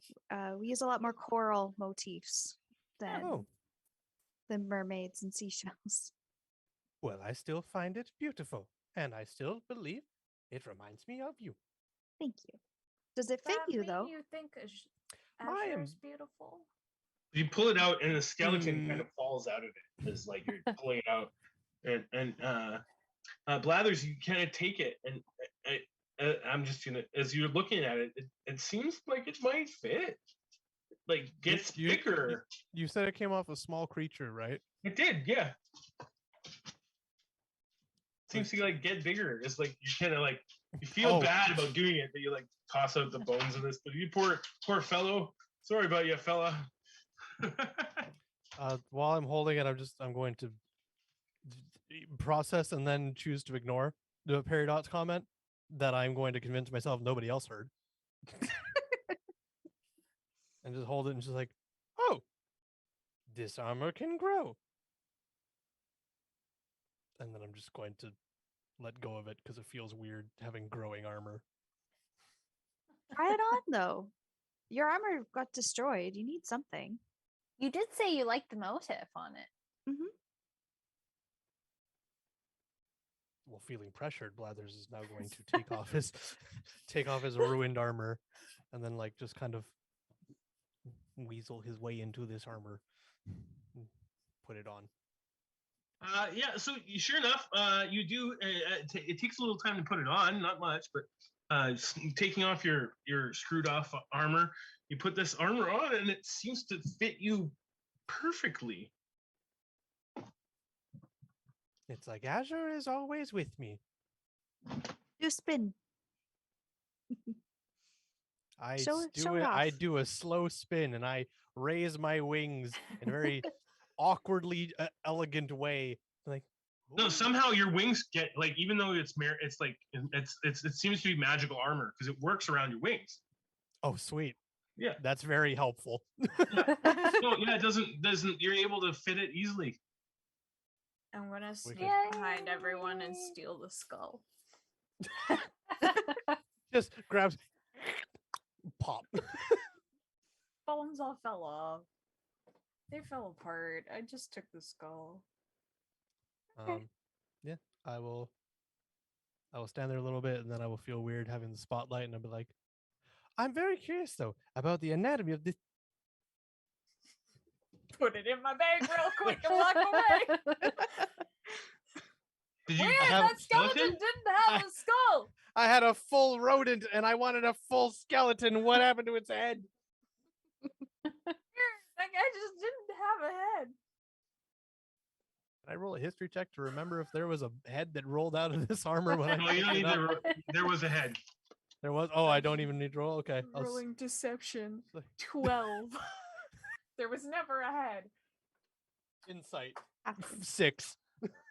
There was never a head. Well, I swear there would have been, but nonetheless, I suppose there's. Sadly, I think I'll find another skeleton eventually, and I will drop the bones. Oh, I'm sure you will.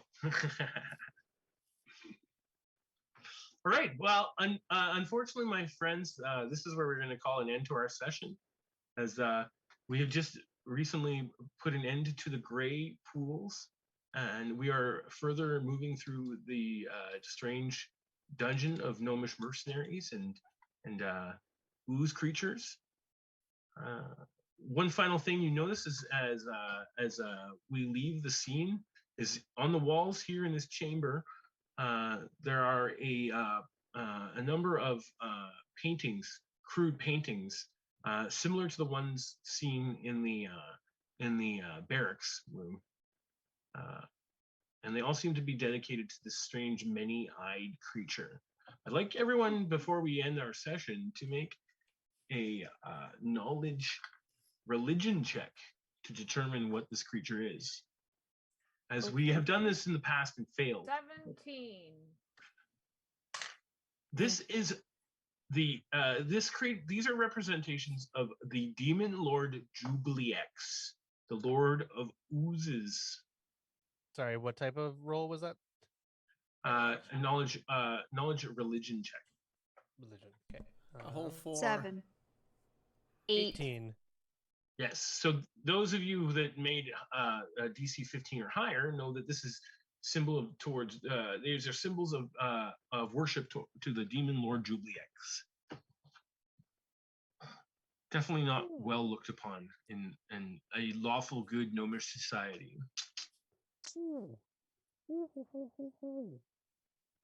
That's all. And we have Bladus will learned do upon since that. realization. Yes, indeed. We've also learned that the Ettin was a sort of child of Aletho, the twin brother of Joros, the Badger King. As if you guys might recall, you were originally sent here, hired by the Badger Kingdom to find a stolen artifact, and that's what led you here. We have not found the cloak yet. Not even close. No. The mantle. Yeah. So we're gonna pick up with everyone and check in with them. Andrea, we'll start with you first. Yeah. Oh, sorry. What was that? Just a real quick question for you, Oh. Tala. How long does that temporary hit point last? Likely until her rage ends. Yeah. So pretty much done. Would it be gone now then? Yeah. Okay, that's all I wanted to know. let's turn that off. Actually. All right, I'm back to 5 hit points. Continue. Okay. Do you want me to knock you out? Oh my. No, I'm fine. Please you no. sure? Please Sure. no. I got a potion. I have a couple potions. You I do think have a I picked healing up. potion that you found, I remember, and you have another unidentified potion that you might want to. Yeah. I don't think I have those. I'm pretty sure because I haven't been collecting anything. I've been writing the notes, so I've been just saying I've got them, so I can throw them all in the backpack and the shared storage. But I have 2 healing potions, a potion of climbing, and an unidentified potion. Auckland did point out that just because it says it's a healing potion doesn't make it a healing potion. In that case, sorry, I know we're wrapping up, but in that case, I will take one for the team, and I will. No, Let that's me actually be a the bad idea. healer. That's a bad idea. No, you need to save your spell slots. I'll you know what? I'll save that unidentified potion. I will take one of the regular healing potions. Okay, Oh, I'll remove it from my bag and you use it. Are you gonna drink the one you just found, or the ones that you had before? Because there's something different about the one you just found. The one, well, I wouldn't know the difference. I'm not exactly I know, trained either way. I will take whichever one you pass to me. I am not picky. Okay, call odds or evens. Evens. Okay, you get the one that's from the Ettin room. Solid. It's a greater healing potion. Solid. Oh. So 44 plus 4? Yes.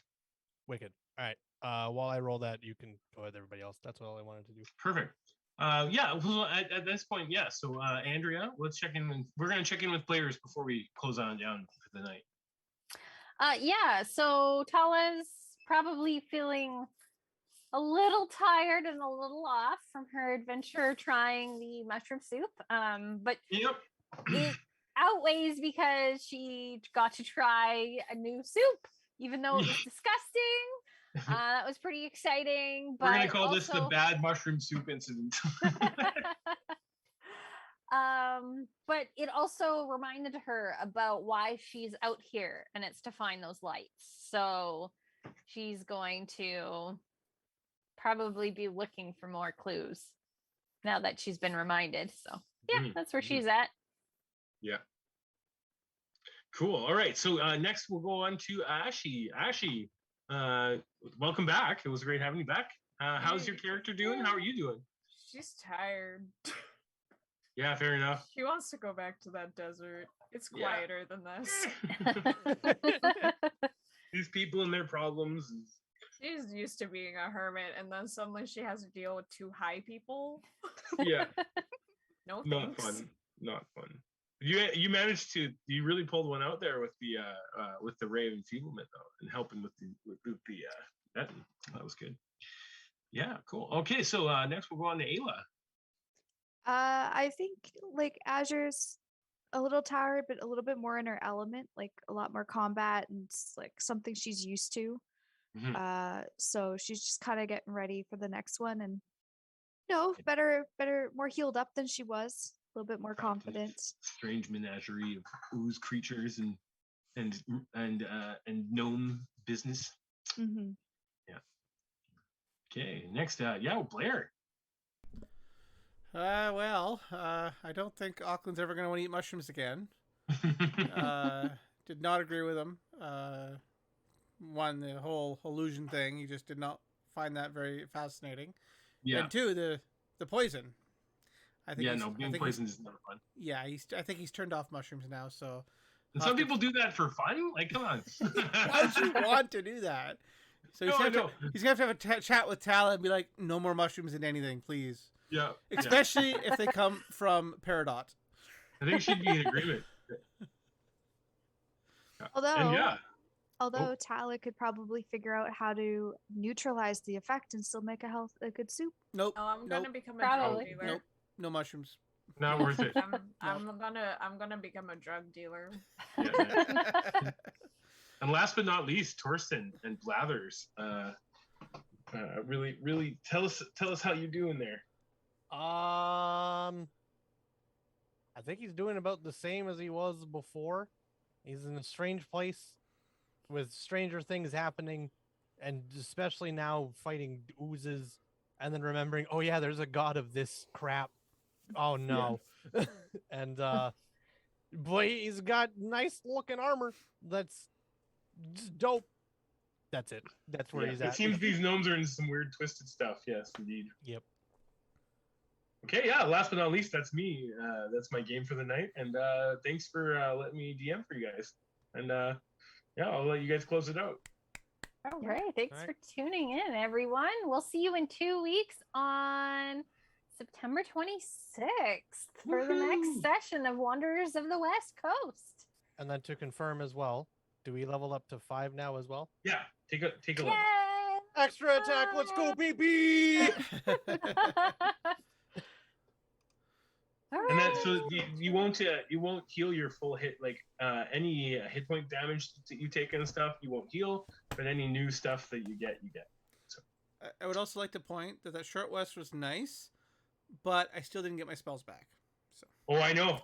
Yeah, we could really use a long rest. We could really use a long rest. You can sure attempt to take one. You can sure attempt to take one. You are in hostile territory. I can guarantee you that they're gonna do something about that. Yeah, you're definitely welcome to take one. Random encounter rolls happen once the long rest happens. That's pretty much how that plays out. Okay. Oh, good. All right. Well, yeah. Have a good one, everyone. Bye, Have a good night, everyone. Bye. Bye-bye. So I guess that's on me. I gotta stop things.